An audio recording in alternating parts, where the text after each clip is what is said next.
میرے محترم دوستوں اور بزرگوں،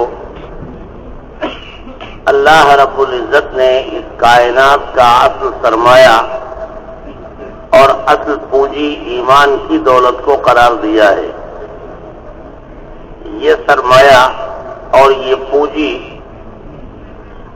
اس کا ایک ایک لفظ اتنا طاقتور ہے کہ جس کے اوپر ساتوں زمین و آسمان ٹکے ہوئے ہیں۔ یہ کائنات کی ساری رنگینیاں اور یہاں کی سرسبزی و شادابی، یہ زمین و آسمان، چاند سورج ستارے، دریا جنگل پہاڑ، چرندے پرندے درندے، چوپائے دوپائے، حشرات الارض، انسان جنات، یہاں تک کہ ملائکہ علیہم الصلاۃ والسلام، جبرائیل ہوں، میکائیل ہوں، اسرائیل ہوں، اسرافیل ہوں، تمام ملائکہ علیہم الصلاۃ والسلام، لوح و قلم، حتیٰ کہ اللہ کے عرش اعظم، یہ سارا کے سارا اس وقت تک رکا ہوا ہے اور باقی ہے جب تک کہ ایمان کے کلمے کا ایک لفظ یعنی لفظ اللہ زبانوں کے اوپر باقی ہے۔ اپنی حقیقت کے ساتھ نہیں، صرف لفظی اعتبار سے جب تک ان تمام تر برائیوں کے باوجود سر سے لے کے پیر تک آدمی گناہوں میں ڈوبا ہوا ہے، لیکن اس کی زبان کے اوپر لفظ اللہ ہے، تو یہ اتنا طاقتور ہے کہ یہ تمام کائنات پوری کی پوری اس کے اوپر ٹکی ہوئی ہے، اور جس دن زبان سے یہ لفظ بھی اٹھ جائے گا، اس دن نہ آسمان و زمین ہوگا، نہ چاند سورج ستارے ہوں گے، نہ دریا جنگل پہاڑ ہوں گے۔ غرض کی اس کا اتنا ایک ایک لفظ اتنا قیمتی ہے کہ جس کے اوپر ساتوں زمین و آسمان ٹکے ہوئے۔ نحمدہ ونصلی علی رسولہ الکریم، اما بعد۔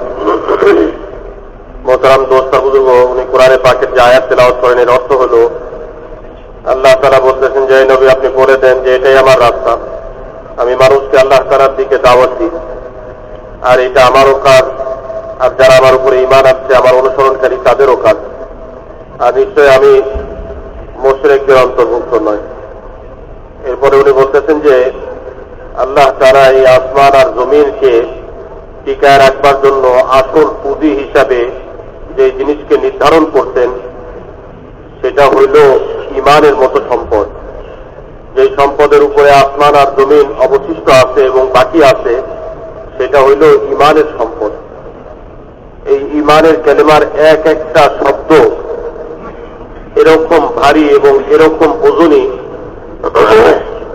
যে যতক্ষণ পর্যন্ত ঈমানের এই কালেমার এক শব্দ যে আল্লাহ, এই শব্দটা বাকি থাকবে ততক্ষণ পর্যন্ত মোহতারাম দোস্ত আর বুজুর্গ, এই আসমান এবং জমিনের উপরে নিচে ভিতরে যা কিছু আছে এই সব কিছু অবশিষ্ট থাকবে।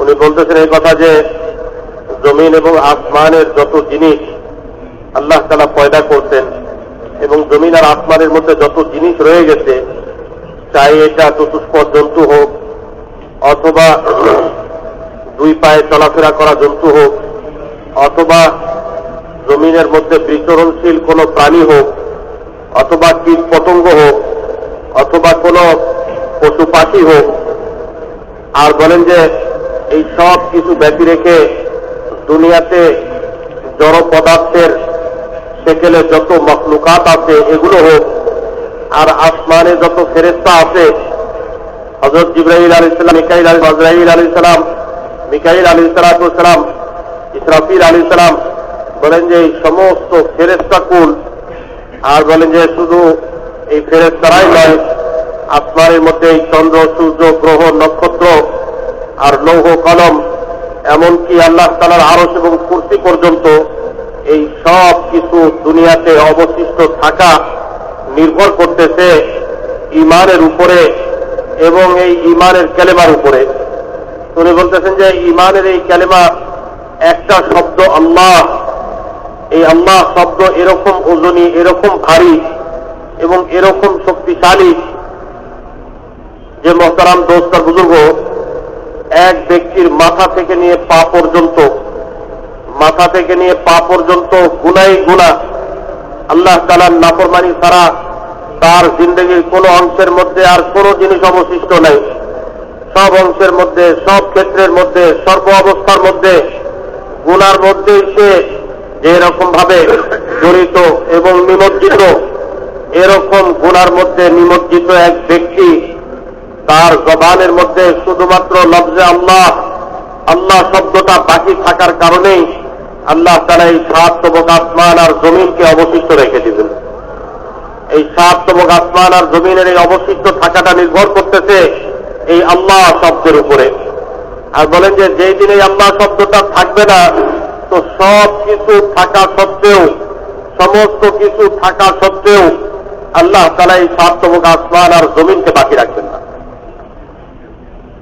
और दोस्तों और बुजुर्गों, इंसान की इस दुनिया के अंदर जिंदगी के तमाम शोबों में कामयाबी के लिए और सरफराजी और सरबलंदी के लिए और दुनिया के बाद वाली आने वाली जिंदगी में जन्नत में दाखिले के लिए इंसान की सबसे बड़ी जरूरत ईमान की दौलत है।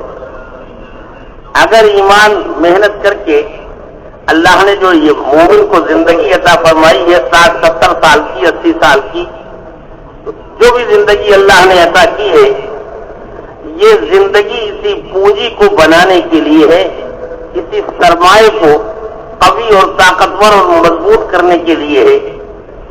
इसलिए कि इसी के ऊपर दुनिया की जिंदगी के जितने शोबे हैं, उन सारे शोबों में कामयाबी का इन्हिसार ईमान की दौलत के ऊपर है। इसलिए कि कामयाबी इन चीजों और इन शक्लों के अंदर नहीं है, बल्कि वो तो अल्लाह के हाथ में है। कामयाबी और सरबलंदी, इज्जत और जिल्लत, मौत और हयात, ये सारी की सारी चीजें अल्लाह के हाथ में हैं। और अल्लाह रब्बुल इज्जत ने ईमान की दौलत के ऊपर कामयाबी और सरबलंदी देने का वादा फरमाया है। अल्लाह वलिल्लाहिल इज्जतु वलिरसूलिही वलिलमुमिनीन, इज्जत और कामयाबी और सरबलंदी के खजाने अल्लाह के पास हैं। इज्जत अल्लाह के रसूल सल्लल्लाहु अलैहि वसल्लम के लिए है, और इज्जत और कामयाबी उन ईमान वालों के लिए है जो ईमान वाले अल्लाह और उसके रसूल सल्लल्लाहु अलैहि वसल्लम का कामिल इत्तिबा करने वाले हैं। तो जिस जात के पास इज्जत के खजाने हैं, उसने इज्जत और कामयाबी देने का वादा इसी ईमान की बुनियाद पर किया है। वांतुमुल आलौना इन कुंतुम मुमिनीन वला तहिनु वला तहज़नु, तुम्हें क्या गम करने की फिक्र है, तुम क्यों परेशान हो रहे हो, कोई गम न करो, किसी किस्म की तुम्हें कोई परेशानी की फिक्र मत करो।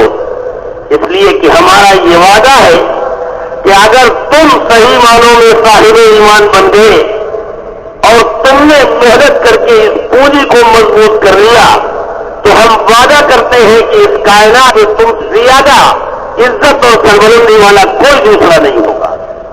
हम देंगे तुम्हें कामयाबी, तुम्हारे पास जिल्लतों का माहौल होगा, लेकिन उसके अंदर हम तुम्हें कामयाब करेंगे।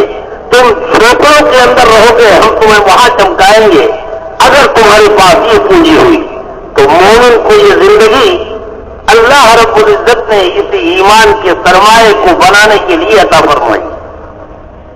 তো মোহতারাম দোস্ত আর বুজুর্গ, বলতেছেন যে কথা, দুনিয়াতে একটা মানুষের জীবনের যত ক্ষেত্র হইতে পারে এবং এক একটা মানুষের জীবনের যত দিক হইতে পারে, এই সমস্ত দিকের মধ্যে কামিয়াবি, সফলতা এবং তার মাথা উঁচু হওয়া এবং ইজ্জতওয়ালা হওয়া, সম্মানিত হওয়া, এবং আখিরাতে একটা মানুষের জিন্দেগির সামনে যতগুলো ঘাঁটি আসতেছে, যতগুলো অবস্থা আসতেছে, এই সব অবস্থার মধ্যে কামিয়াব হওয়া এবং সব অবস্থার মধ্যে সফল কাম হওয়া নির্ভর করতেছে এই ঈমানের উপরে। আর আল্লাহ তাআলা একজন মানুষকে দুনিয়াবী জিন্দেগির মধ্যে মোহতারাম দোস্ত আর বুজুর্গ যে সম্পদ দিচ্ছেন এবং তাকে যে যোগ্যতা দিচ্ছেন, তাকে যে জিন্দেগি আল্লাহ তাআলা দিচ্ছেন, এইটা ঈমানের এই সম্পদকে অর্জন করবার জন্য। যা কিছু আল্লাহ তাআলা তাকে দুনিয়াতে দিতেন, এই সব কিছু এই ঈমানের সম্পদকে অর্জন করবার জন্য। কারণ হইল মোহতারাম দোস্ত বুজুর্গ, যে একটা মানুষ কামিয়াব হইবার জন্য, তার সম্মান বৃদ্ধি পাইবার জন্য এবং তার জীবনের প্রত্যেকটা ক্ষেত্রের মধ্যে ব্যস্ততা থেকে বাঁচবার জন্য আল্লাহ তাআলা এই ঈমানের কালেমা দিচ্ছেন এবং এই ঈমানকে দিলের মধ্যে মজবুত করবার জন্য আল্লাহ তাআলা হুকুম দিয়ে দিচ্ছেন। উনি বলতেছেন যে আল্লাহ তাআলা কোরআনে পাকের মধ্যে বলছেন যে ওয়ালিল্লাহিল ইজ্জাতু ওয়া লিরাসূলিহি ওয়া লিল মুমিনিন, যে ইজ্জতের খাজানা তো হইতেছে আল্লাহ তাআলার কাছে। আর বলেন যে ইজ্জত হইল যে এরকম ভাবে আল্লাহ তাআলার রসূলের জন্য এবং আল্লাহ এবং তার রসূলের উপরে যারা বিশ্বাস স্থাপন করবে, ঈমান আনবে, তাদের জন্য আল্লাহ তাআলা ইজ্জতের ফয়সালা করে দিয়ে রাখছেন। আর ইজ্জতের ফয়সালা হইল ওই ঈমানদারদের জন্য, যারা এই দুনিয়ার জিন্দগির মধ্যে আল্লাহ তাআলার সাথে সম্পর্ককে কায়েম করতেছে, ঈমানের লাইনের মজবুতিকে অর্জন করতেছে, তাদের জন্য হইল ইজ্জত।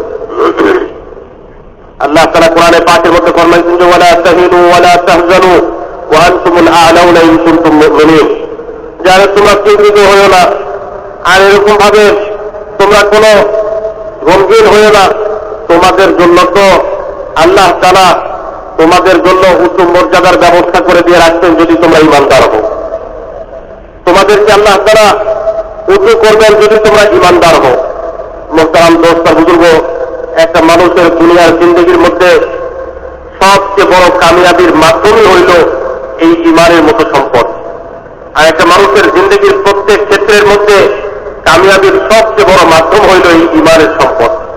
এই জন্য মোহতারাম দোস্ত বুজুর্গ, আল্লাহ তাআলা আমাদেরকে যে দুনিয়ার জিন্দগি দিচ্ছেন, এই দুনিয়ার জিন্দগির মধ্যে সব লাইনের ক্ষেত্রের মধ্যে, সব লাইনের মধ্যে কষ্ট আর কোরবানি করে এক একজন ব্যক্তি দুনিয়াতে ঈমানের লাইনের মজবুতিকে অর্জন করে নেয়।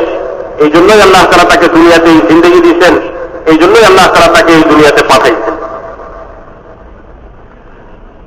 अल्लाह रब्बुल इज्जत ने ये जो दुनिया की मुख्तसर सी जिंदगी 60-70 साल 80 साल 100 साल ज्यादा से ज्यादा ये जो जिंदगी अता फरमाई है, इस जिंदगी की इज्जत, कामयाबी, सरबलंदी, सुकून, चैन, राहत, हत्ता की हयात तय्यबा, ऐसी पाकीज़ा जिंदगी कि जिसके अंदर ऐ मेरे बंदे तुझे किसी के सामने जलील और रुस्वा होना नहीं पड़ेगा, तुझे किसी के सामने भीख मांगने के लिए हैराना नहीं पड़ेगा। हम तुझे ऐसी पाकीज़ा जिंदगी देंगे जो सुकून और चैन से भरी हुई, किसी की मोहताज नहीं, कहीं कोई दुश्मनी उसका ताल्लुक नहीं, ऐसी पाकीज़ा जिंदगी हम तुझे देंगे। इस मेहनत के ऊपर, इस कलमे वाले यकीन की बुनियाद के ऊपर दुनिया के अंदर तो तुम्हें हम ऐसी पाकीज़ा जिंदगी देंगे, और आखिरत के अंदर इसी ईमान की बुनियाद पर अल्लाह रब्बुल इज्जत हमेशा की नेमतें जन्नत की शक्ल में अता फरमाएंगे। जन्नत के अंदर दाखिला ईमान के बगैर मुमकिन नहीं है। पहाड़ों के बराबर नेकी आदमी लेके जाए, लेकिन ईमान अगर नहीं है तो जहन्नम में जाएगा। इसी सूरत से दुनिया के अंदर जिंदगी के किसी शोबे में भी कामयाबी ईमान के बगैर नहीं। कामयाबी देने वाले अल्लाह, और उन्होंने अल्लाह रब्बुल इज्जत ने ईमान को बुनियाद करार दिया है। तो आज हमारे यकीन के बिगाड़ के नतीजे में हमने ये समझा है कि कामयाबी इन चीजों में है, इज्जत और सरबलंदी इन चीजों में है। हमारी इस गलत यकीन की वजह से आज पूरी दुनिया के अंदर फसाद और बिगाड़ है। इसलिए कि दोस्तों और बुजुर्गों, ये इंसान की इंतहाई नादानी है कि हमारी कामयाबी और हमारी इज्जत इन चीजों की वजह से है, जबकि हकीकत ये है कि इन चीजों की कीमत इंसान की वजह से है। इन मकानात की, इन गल्लों की, इन अजनास की, सोने और चांदी की, हीरे और जवाहरात की, जो कुछ भी इस किस्म की चीजें फैली हुई हैं इंसान के अलावा, इंसान का गैर जो कुछ भी है, उसके अंदर अगर कोई कीमत आई है तो सिर्फ इंसान की वजह से आई है। इंसान इनको इस्तेमाल करता है, इसलिए सोने चांदी की जगह के ऊपर कोई इससे ज्यादा कीमती चीज, कोई इसका बदल आज के साइंसी दौर में ईजाद हो जाए और इंसान सोने चांदी को छोड़ करके उस धात को और उस जौहर को इस्तेमाल करना शुरू कर दे, इसे छोड़ दे तो सोने चांदी की कीमत मिट्टी के बराबर हो जाएगी। इसलिए कि अब उसको कोई इस्तेमाल करने वाला नहीं। ये गन्ने और ये फ्रूट और ये फल, इनकी कीमत इस वजह से है कि इंसान को इस्तेमाल करता है, और अगर इनका बदल कोई तजवीज हो जाए, इनको इंसान इस्तेमाल करना छोड़ दे तो इनकी कोई हैसियत बाकी नहीं रह जाएगी। मकानात कीमती इसलिए है कि इंसान इनके अंदर रह रहा है।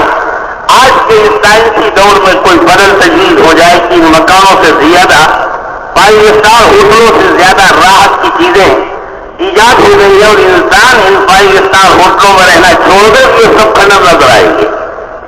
तो जितनी भी चीजें हैं, उन चीजों के अंदर कीमत इंसान की वजह से आई है। इन चीजों की वजह से इंसान की कीमत में कोई इजाफा नहीं हुआ है।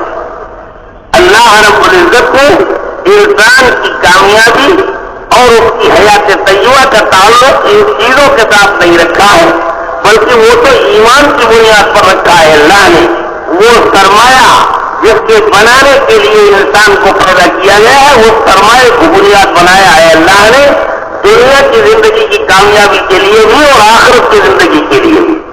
दोनों जगहों के ऊपर अल्लाह का वादा अगर है तो वो ईमान की दौलत पर।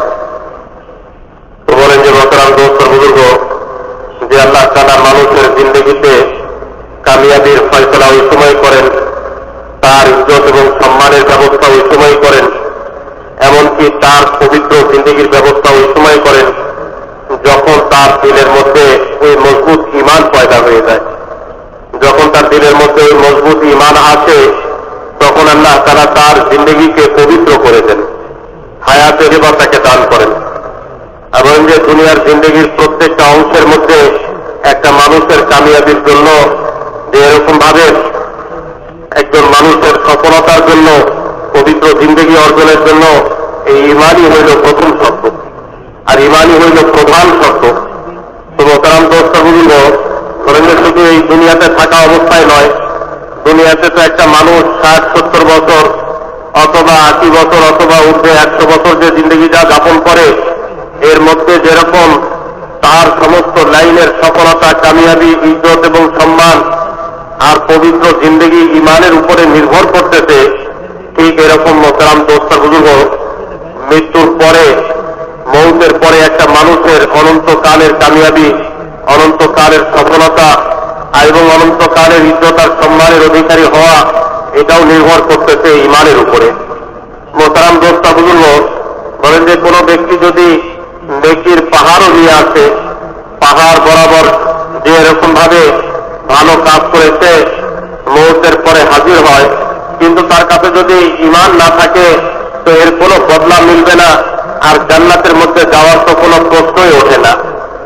জান্নাতের মধ্যে যাওয়ার তো কোনো প্রশ্নই আসে না যে ব্যক্তির কাছে ঈমানের মতো এই দৌলতটা নাই।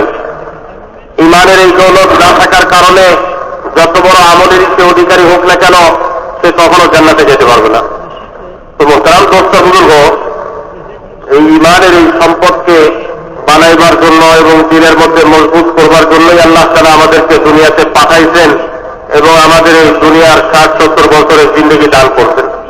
আর বলেন যে ঈমানের এই সম্পদ থেকে যে বান্দা বঞ্চিত হয়, ঈমানের এই সম্পদ থেকে যে বান্দা বঞ্চিত হয়, এর মূল কারণই হইল, এর মূল কারণটাই হইতেছে যে বান্দা যখন চিজার আসবাবের মূল্য এবং চিজার আসবাবের যে গুরুত্ব তার দিলের মধ্যে আনে আর তার দিলের মধ্যে আসে বা পয়দা হয়, ওই সময় ঈমানের লাইনের কমজোরি তার আসতে থাকে আর ঈমানের মধ্যে তার কমি পয়দা হইতে থাকে।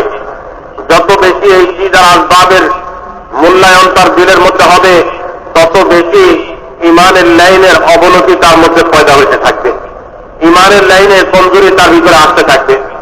মোহতারাম দোস্ত বুজুর্গ, উনি বলতেছেন যে মানুষ তো দুনিয়াতে মনে করে যে এই চিজার আসবাবের কারণেই সে দামি হয়, চিজার আসবাবের কারণেই তার মূল্যায়ন হয় এবং এইটার উপরেই তার সম্মান বাড়ে, সে সম্মানিত হয়। অথচ মোহতারাম দোস্ত আর বুজুর্গ, আল্লাহ তাআলা মানুষকে এত উঁচা সৃষ্ট জীব বানাইছেন, এই সৃষ্টির মধ্যে সর্বশ্রেষ্ঠ মানুষকে আল্লাহ তাআলা পয়দা করছেন, আর মানুষকে আল্লাহ তাআলা এত সম্মানিত করছেন যে একটা মানুষের কারণেই এই সমস্ত জিনিসগুলোর মূল্যায়ন হয়। মানুষের কারণেই মানুষ ছাড়া আর যত মখলুকাত আছে এই সব মখলুকাতগুলোর মূল্যায়ন হইতেছে, এগুলোর দাম প্রকাশ পাইতেছে। মানুষের ব্যবহারের বাইরে যদি এগুলো চলে যায় তো এগুলোর আর কোনো দাম নেই। বলতেছেন এই কথা যে মানুষ মনে করে যে সোনা চাঁদির দ্বারা একটা মানুষ দামি হয়। মিসাল স্বরূপ বলতেছেন যে সোনা এবং চাঁদির দ্বারা মানুষ দামি হয়, যে এরকম ভাবে বিল্ডিং এর দ্বারা দামি হয়, কি দ্বারা আসবাবের দ্বারা দামি হয়, জমিনের এক টুকরার দ্বারা দামি হয়, একটা বিল্ডিং এর দ্বারা দামি হয়। তো উনি বলতেছেন যে মানুষ এগুলোর দ্বারা কিভাবে দামি হইবে, বরঞ্চ এগুলোর ব্যবহার মানুষ করবার কারণে এগুলো মূল্যায়ন হইতেছে, এগুলোর দাম প্রকাশ পাইতেছে। মিসাল স্বরূপ উনি বলতেছেন যে যেমন একটা মানুষ সোনা এবং চাঁদি ব্যবহার করে, তো এটা কত দামি ধাতব পদার্থ আর কত দামি জিনিস। যদি কোনো কারণে দুনিয়াতে এরকম কোন ধাতব পদার্থ আবিষ্কৃত হয়ে যায় যেটা সোনা এবং রূপা বদল, সোনা এবং রূপার জায়গাতে যেটাকে ব্যবহার করা হবে, তো বলে যে যখন নাকি এই জিনিসটা পয়দা হয়ে যাবে এবং মানুষ সোনা এবং চাঁদির পরিবর্তে ওই জিনিসটাকে ব্যবহার করা শুরু করবে, মোহতারাম দোস্ত আর বুজুর্গ বলতেছেন এই কথা যে সোনা এবং চাঁদি আর মাটির টুকরা তখন সমান হয়ে যাবে। কারণ হইল যে এটা মানুষের ব্যবহার থেকে পরিত্যক্ত হয়ে গেছে, এটার আর কোনো মূল্যায়ন হইতেছে না, যেহেতু মানুষ আর এটাকে ব্যবহার করে না। মোহতারাম দোস্ত আর বুজুর্গ বলেন যে এরকম ভাবে খানা পিনা শাক সবজি এটাকে মানুষ এইটার আধিক্যের কারণে মানুষ নিজেকে দামি মনে করে, অথচ এই সমস্ত জিনিসগুলো মানুষের ব্যবহারে থাকার কারণে একটু দামি হয়। তো বলেন যে যদি কোনো কারণে বিজ্ঞান এবং প্রযুক্তির মাধ্যমে এমন কোন জিনিসের সৃষ্টি হয় যে এরকম শাক সবজি খাবার দাবারের ফল মূল এগুলোর ব্যবহার করতে হইতেছে না, মানুষের ক্ষুধা মিটাইবার প্রয়োজন অন্য জিনিস দিয়ে হয়ে যেতেছে, তো বলেন যে এগুলো তো পাহাড় বরাবর এই পরিমাণে পড়ে থাকলেও কেউ এটার দিকে তাকায় দেখবে না, যেহেতু এটা মানুষের ব্যবহার থেকে পরিত্যক্ত হয়ে গেছে। বলে যে মানুষ বিল্ডিং এর মাধ্যমে নিজেকে দামি মনে করে, অথচ একটা বিল্ডিং এর মূল্যায়ন হয় মানুষের ব্যবহারের কারণে। মনে করেন যে বিরাট বড় একটা বিল্ডিং, কিন্তু মানুষের এমন একটা ব্যবস্থা হয়েছে যার বিল্ডিং এর প্রয়োজন হয় না, দুনিয়ার কোন মানুষ কোথাও কোথাও বিল্ডিং আর ব্যবহার করতেছে না, তো বলেন যে এটার আর কোনো মূল্য থাকবে না। তো মোহতারাম দোস্ত আর বুজুর্গ উনি বলতেছেন যে আল্লাহ তাআলা মানুষকে এত দামি করে পয়দা করছেন যে মানুষ সৃষ্ট জীবের মাধ্যমে দামি হয় না, বলকে মানুষের ব্যবহারে এই সমস্ত সৃষ্ট জীব আসার কারণেই এগুলোর মূল্যায়ন হয়, এগুলো দামি হয়। তো মোহতারাম দোস্ত আর বুজুর্গ বলেন যে মানুষ সহ আর সমস্ত সৃষ্ট জীব এই সব কিছু মূল্যায়ন ওই সময় হবে, এগুলো সব তার আপনার জায়গার মধ্যে ওই সময় টিকে থাকবে যখন এই মানুষের ভিতরে ইমানের মতো দৌলত আসবে। আর যেই দিন মানুষের মধ্যে ইমানের মতো দৌলত নষ্ট হয়ে যাবে, থাকবে না, তখন মানুষ সহ এই সমস্ত জীবগুলোকে আল্লাহ তাআলা ধ্বংস করে দিবেন। তো মানুষের দাম হইল এই ইমানের উপরে, আর অন্যান্য সমস্ত সৃষ্ট জীবের দাম হইল মানুষের ব্যবহারের কারণে। दोस्तों और बुजुर्गों, ईमान में जब बिगाड़ आता है तो इस कायनात में बिगाड़ आता है। जब आदमी का अंदर के यकीन, उसका ताल्लुक इस मखलूक से जो होता है, चीजों का यकीन दिल के अंदर आता है, तो फिर ये आदमी अपने इस गलत यकीन की बुनियाद पर माल व असबाब के, चीजों के, रुपए पैसे के, बिल्डिंगों के, मकानात के, जितनी भी चीजें हैं, इन सब के समेटने में इसलिए लगता है कि इन सारी चीजों के अंदर उसे कामयाबी नजर आ रही है, अपने इस गलत यकीन की नतीजे में। फिर इस दुनिया और असबाब दुनिया और धन दौलत को समेटने के लिए ये इंसान आगे जब बढ़ता है तो हराम व हलाल की तमीज खत्म हो जाती है। फिर तो माल मिलना चाहिए, हराम से मिले तो क्या और हलाल से मिले तो क्या, रहजनी से, चोरी से, डाके से, कत्ल से, जैसे भी वो ये चीजें फराहम करने की कोशिश करता है, इसलिए कि उसे यकीन इन चीजों के अंदर नजर आता है। यहां तक कि इस माल की हवस को पूरा करने के लिए ये आदमी अपने जैसे इंसानों का खून करता है और फिर जानवरों से बड़ा दरिंदा बनता है ये आदमी। कोई जानवर कितना ही भूखा हो लेकिन अपनी औलाद पे हाथ नहीं डालेगा। शेर चाहे जितना भूखा हो अपने बच्चे का पेट नहीं पालेगा, लेकिन ये इंसान अपनी हवस का पेट भरने के लिए इतना बड़ा दरिंदा बनता है कि माल की हवस को पूरा करने के लिए और तो और बेटा मां को गोली मारता है, भाई भाई को गोली मारता है, बाप बेटे को गोली मारता है। तो ये इंसानों से बड़ा दरिंदा इंसान, यानी भेड़ियों से बड़ा भेड़िया, दरिंदों बड़ा दरिंदा होना का कलानाम बल हो मजल, तो जानवर होंगे जानवर। इंसानों की शक्ल में आदमी भेड़िया बनता है, इंसानों की शक्ल में आदमी सांप और बिच्छू बनता है, इंसानों की शक्ल में शेर और चीता बनता है अपने इस गलत यकीन की वजह से। बल्कि ये दरिंदे, इन दरिंदों का हाल तो ये है कि इनके हमला करने से एक आदमी की मौत होती है, बिच्छू और सांप के डसने से एक आदमी को तकलीफ और उसकी मौत होती है। लेकिन ये इतना बड़ा दरिंदा बनता है कि जब ये डसता है तो एक आदमी नहीं, इलाकों के इलाके तबाह होते चले जाते हैं। पता नहीं कितनों का खून होता है और कितनों की उज्जतें लुटती हैं और कितने मकानात मुनाजिम होते हैं और तबाह होते हैं। इलाकों के इलाके, शहरों के शहर तबाह होते चले जाते हैं अपने इस गलत यकीन की बुनियाद पर जो इसके अंदर पनप रहा है। यानी यकीन अल्लाह की जात से हट करके जब चीजों पे आता है तो इस कायनात के अंदर सिवाय फसाद और बिगाड़ के कुछ नहीं होता। ज़हरल फसाद फिल बर्रि वल बहर बिमा कसबत अयदीन्नास लियुज़ीक़हुम बअज़ अल्लज़ी अमिलू लअल्लहुम यरजिऊन। फिर खुशकी और तरी में आफतें फैलती हैं, फिर समंदरों में, बहरों में, जंगलात में, सहरा में, दरियाओं में, हर जगह मुसीबतें ही मुसीबतें होती हैं। ऐसे ही बिगड़े हुए इंसानों की वजूद की वजह से, नहूसत की वजह से आसमानों और जमीनों में का दरमियान का जो निजाम है उसके अंदर फिर ऐसा बदलाव आता है और ऐसा माहौल बनता है कि हर आदमी अपनी अपनी जगह के ऊपर इतना परेशान होता है, इतना परेशान होता है कि हुजूर सल्लल्लाहु अलैहि वसल्लम ने फरमाया कि अभी क्या है, एक वक्त वो आएगा कि जब लोग कब्रिस्तान से गुजरेंगे तो तमन्ना करेंगे कि काश कि हम जमीन के ऊपर होने के बजाय जमीन के नीचे होते ताकि उन मुसीबतों से निजात मिल जाती।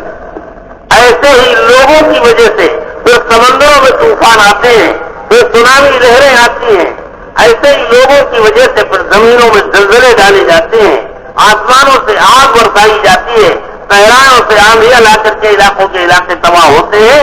ऐसे ही इंसानों के गलत यकीन और उस गलत यकीन के नतीजे में गलत अमाल के अमाल जब वजूद में आते हैं तो अल्लाह की तरफ से अमाल के एतबार से फिर फैसले दुनिया के अंदर होते हैं। हुजूर सल्लल्लाहु अलैहि वसल्लम मेराज की रात में जब तशरीफ लिए जा रहे थे तो देखा कि कुछ चीजें ऊपर चढ़ रही हैं, कुछ चीजें नीचे उतर रही हैं। हज़रत जिब्रील अलैहिस्सलाम से पूछा कि भाई जिब्रील ये बताओ ये क्या है जो ऊपर जा रहा है और क्या है जो नीचे आ रहा है। तो हज़रत जिब्रील अलैहिस्सलाम ने अर्ज़ किया कि अल्लाह के रसूल ये जो नीचे से ऊपर जा रहा है ये इंसानों के अमाल हैं अच्छे और बुरे, और जो उधर ऊपर से नीचे उतारा जा रहा है वो इंसानों के अमाल के मुताबिक दुनिया के अंदर हालात उतारे जा रहे हैं। अगर अमाल वो है जिनसे अल्लाह राजी होते हैं तो अल्लाह पाक भी हालात वो उतारते हैं जिनसे इंसान मुतमईन और खुश और राजी होता है। और अगर अमाल वो जा रहे हैं कि जिनसे अल्लाह नाराज होते हैं तो अल्लाह पाक भी हालात वो उतारते हैं जो इंसानों की मुसीबत की वजह से, इंसानों की मुसीबतों के, तकलीफों के, जिल्लतों के, तबाही के, कत्ल खून के, फसादात के, जलजलों के, तूफानों के, आंधियों के, अल्लाह हालात वो उतारते हैं जिनसे इंसान मुसीबतों के अंदर मुब्तला होता है। जैसे अमाल तुम्हारे ऊपर जा रहे हैं वैसे ही तुम्हारे लिए हालात नीचे उतारे जा रहे हैं। तो मोहतरम दोस्त बुजुर्ग बोलें যে এরকম ভাবে দুনিয়ার মধ্যে সব লাইনে যে বিগাড় নজরে আছে এটা হইল মানুষের আমল বিগড়াইবার কারণে। এবং একটা মানুষের জিন্দগির মধ্যে যত লাইনে আমলি বিগার আছে, বলেন যে সব কিছু মানুষের ইয়কিনের বিগারের কারণে। মানুষের ইয়কিন যখন নষ্ট হয়ে যায় তো তখন আমলও হয়ে যায়, আমলও বিগড়ে যায়। আর যখন মানুষের আমল বিগড়ে যায় তো এই আসমান আর এই জমিনের এই নিজামের মধ্যে পুরা দুনিয়ার সমস্ত ক্ষেত্র এবং পরিসরের মধ্যে বিশৃঙ্খলা পয়দা হয়ে যায়, সব লাইনের মধ্যে বিশৃঙ্খলা দেখা দেয়। উনি বলতেছেন যে এই সব লাইনের মধ্যে যে বিশৃঙ্খলা দেখা দিল এর সবচেয়ে বড় কারণই হইতেছে মানুষের ওই ইয়কিনের মধ্যে বিশৃঙ্খলা, সহি ইয়কিন তার দিলের মধ্যে না থাকা। সহি ইয়কিনের অবর্তমানেই তার আমলের মধ্যে এই বিশৃঙ্খলা আসছে এবং তার আমলের মধ্যে এই কমির কারণে, আমল বিনষ্ট হইবার কারণে এই পুরা জমিনের মধ্যে যে এরকম ভাবে মাহলের মধ্যে বিগ্রাহ পয়দা হয়েছে। তো মোহতারাম দোস্তর বুজুর্গ, একটা মানুষের ইয়কিন যখন সে ঠিক করে, যখন তার ইয়কিনের লাইনের সুধরাও আছে, যখন ইয়কিন তার সহি হয়ে যায় তো তখন তার জিন্দগির আমলগুলোও সুন্দর হইতে থাকে, জিন্দগির মধ্যে আমলও তার সুন্দর হয়। আর বলেন যে যখন তার জিন্দগির আমল সুন্দর হয়, আল্লাহ তাআলা তার জিন্দগির আমল সুন্দর হইবার কারণে জমিনের জন্য যে অবস্থার ফয়সলাটা করেন আসমান থেকে, ওই ফয়সলাটাও এমন ফয়সলা করেন যেটার মাধ্যমে মানুষ নিশ্চিন্ত হয়ে যায়, মানুষের পেরেশানি দূর হয়ে যায়, মানুষ শান্তির সাথে জীবনযাপন করতে পারে। আর বলেন যে এরকম ভাবে জমিনের মধ্যে থেকে বিশৃঙ্খলা দূর হয়ে যায়, ইতমিনানের পরিবেশ, নিশ্চিন্ত পরিবেশ, শান্তির পরিবেশ এবং ইজ্জতের পরিবেশ দুনিয়াতে কায়েম হয়ে যায়। কিন্তু মোহতারাম দোস্তার বুজুর্গ, যখন মানুষের ওই ইয়কিনের লাইনের সমস্যা শুরু হয়, মানুষের ইয়কিন নষ্ট হইতে থাকে এবং ইমানের লাইনে যখন সে যে এরকম ভাবে কমজোর হইতে থাকে এবং সহি ইমান থেকে যখন সে দূরে সরতে থাকে, তখন মোহতারাম দোস্তার বুজুর্গ, এক একটা মানুষের জিন্দগির মধ্যে থেকে মনুষ্যত্ব বিদায় নিয়ে পশুত্ব তার মধ্যে প্রকাশ পাইতে থাকে, পশুত্ব তার মধ্যে প্রকাশ পাইতে থাকে। এবং বলে যে এরকম ভাবে জঙ্গলের হিংস্র জন্তু জানোয়ার শুধু নয়, যে এর থেকে আরো বড় পশুত্ব তার জিন্দগির মধ্যে প্রকাশ পাইতে থাকে। আর বলে যে এরকম ভাবে একটা মানুষের মধ্যে শুধু পশুত্ব নয়, পশুত্বের মধ্যে যতটুকু হিংস্রতা আছে এর থেকে আরো অনেক গুণ বেশি হিংস্রতা তার মধ্যে পয়দা হইতে থাকে। আল্লাহ তাআলা এই জন্যই কোরআনে পাকের মধ্যে বলছেন যে উলাইকা কাল আনআমি বাল হুম আদল, যারা তো চতুষ্পদ জন্তুর মতো অথবা এর থেকেও বেশি আরো জঘন্য, এর থেকে আরো বেশি নিকৃষ্ট। মোহতারাম দোস্ত বুজুর্গ, তো বলেন যে মানুষের মধ্যে যে পশুত্বটা প্রকাশ পায়, এই পশুত্বটা কোনো সাধারণ পশুত্ব নয়, যে এরকম পশুত্ব, এরকম হিংস্রতা মানুষের মধ্যে প্রকাশ পায় যে দুনিয়াতে এরকম কোন জানোয়ার আপনি দেখবেন না যে তার পেটকে ভরবার জন্য যে এরকম ভাবে নিজের সন্তানের উপরে হাত চালায়।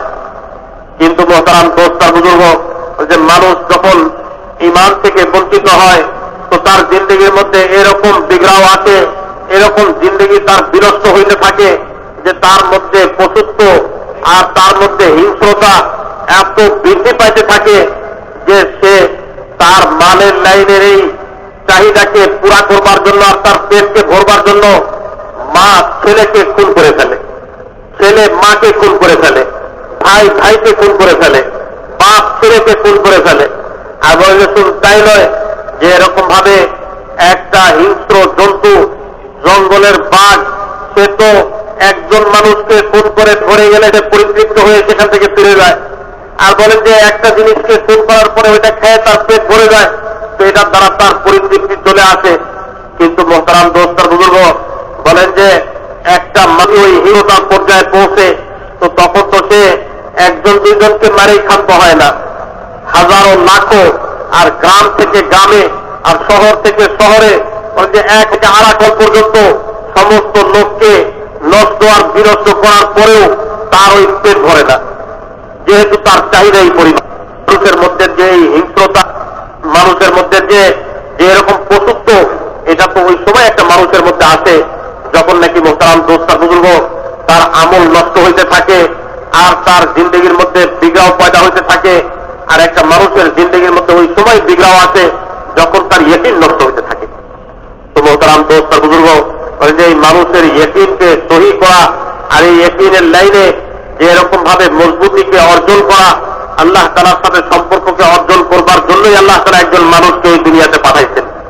মোহতারাম দোস্ত বুজুর্গ, বলেন যে এরকম ভাবে পুরা জমিনের মধ্যে যত লাইনের ফাসাদ নজরে আসতেছে, যত লাইনের ফাসাদ পুরা জমিনের মধ্যে নজরে আসতেছে, মোহতারাম দোস্ত বুজুর্গ, এটা পুরাটাই এই মানুষের আমলের কারণে, মানুষের হাতের কামাই হিসাবে আল্লাহ তাআলা কোরআনে পাকের মধ্যে ফরমাইছেন, যাহারাল ফাসাদু ফিল বাররি ওয়াল বাহরি বিমা কাসাবাত আইদিন নাস লিইউযিকাহুম বা'দাল্লাযী আমিলু লাআল্লাহুম ইয়ারজিউন। আল্লাহ তাআলা বলেন যে জল আর স্থলের মধ্যে যত ধরনের ফাসাদ দেখতেছো, এই সব কিছু তো যে এরকম ভাবে মানুষের হাতের কামাই, মানুষ নিজে হাতে কামাই করতেছে।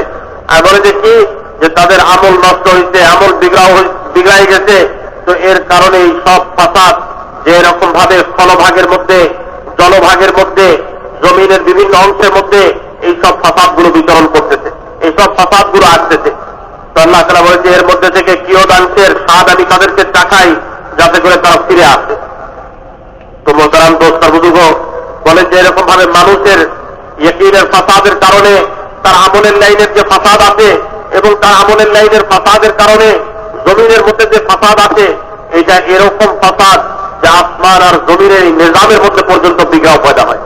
তো বলেন যে কোন সময় এই জমিনের মধ্যে ভূমিকম্প, কোন সময় কোন জায়গাতে আগুন লাগা, কোন সময় সমুদ্রের মধ্যে সুনামির নামে বিশাল বন্যার আকারে আসা, আর পানি উঁচু হয়ে জমিনের উপরে ওঠা, আর বলেন যে এরকম ভাবে জমিনের কোন অংশের মধ্যে বিরাট বড় বিশৃঙ্খলা দেখা দেওয়া, আর এরকম ভাবে একে অপরকে হত্যা করা, এই সমস্ত কিছুর মূল কারণ হইল মানুষের আমল নষ্ট হওয়া। তো বলেন যে পুরা জল এবং স্থলভাগের মধ্যে যে বিশৃঙ্খলা আসলো, মানুষ জমিনের মধ্যে থাকা অবস্থাতে তার দিলের যে এরকম ভাবে তামান্নার আশা হবে, যেটা হাদিসে পাকের মধ্যে আসছে, যে মানুষ কবরস্থানের পাশ দিয়ে গুজরাইবে, তখন ধীরে ধীরে সে আশা করবে, হায় আমি জমিনের উপরে থাকার পরিবর্তে যদি জমিনের নিচে কবরে থাকতাম, তাহলে এই সময়টা আমার জন্য ভালো হইত। এরকম বিশৃঙ্খলা জমিনের মধ্যে দেখা দিবে। এই জন্য মোহতারাম দোস্ত বুজুর্গ, এই মানুষের আমলের উপরেই সবকিছু নির্ভর করতেছে। মেরাজের রাত্রে হুজুরে পাক সাল্লাল্লাহু আলাইহি ওয়াসাল্লাম যখন মেরাজে গেলেন, তো তখন দেখলেন যে জমিন থেকে আসমানের দিকে একটা জিনিস উঠতেছে, আবার আসমান থেকে জমিনের দিকে আর একটা জিনিস নামতেছে। তো জিবরাইল আলাইহিস সালামকে জিজ্ঞাসা করলেন যে ভাই জিবরাইল, কি উঠতেছে আর কি নামতেছে?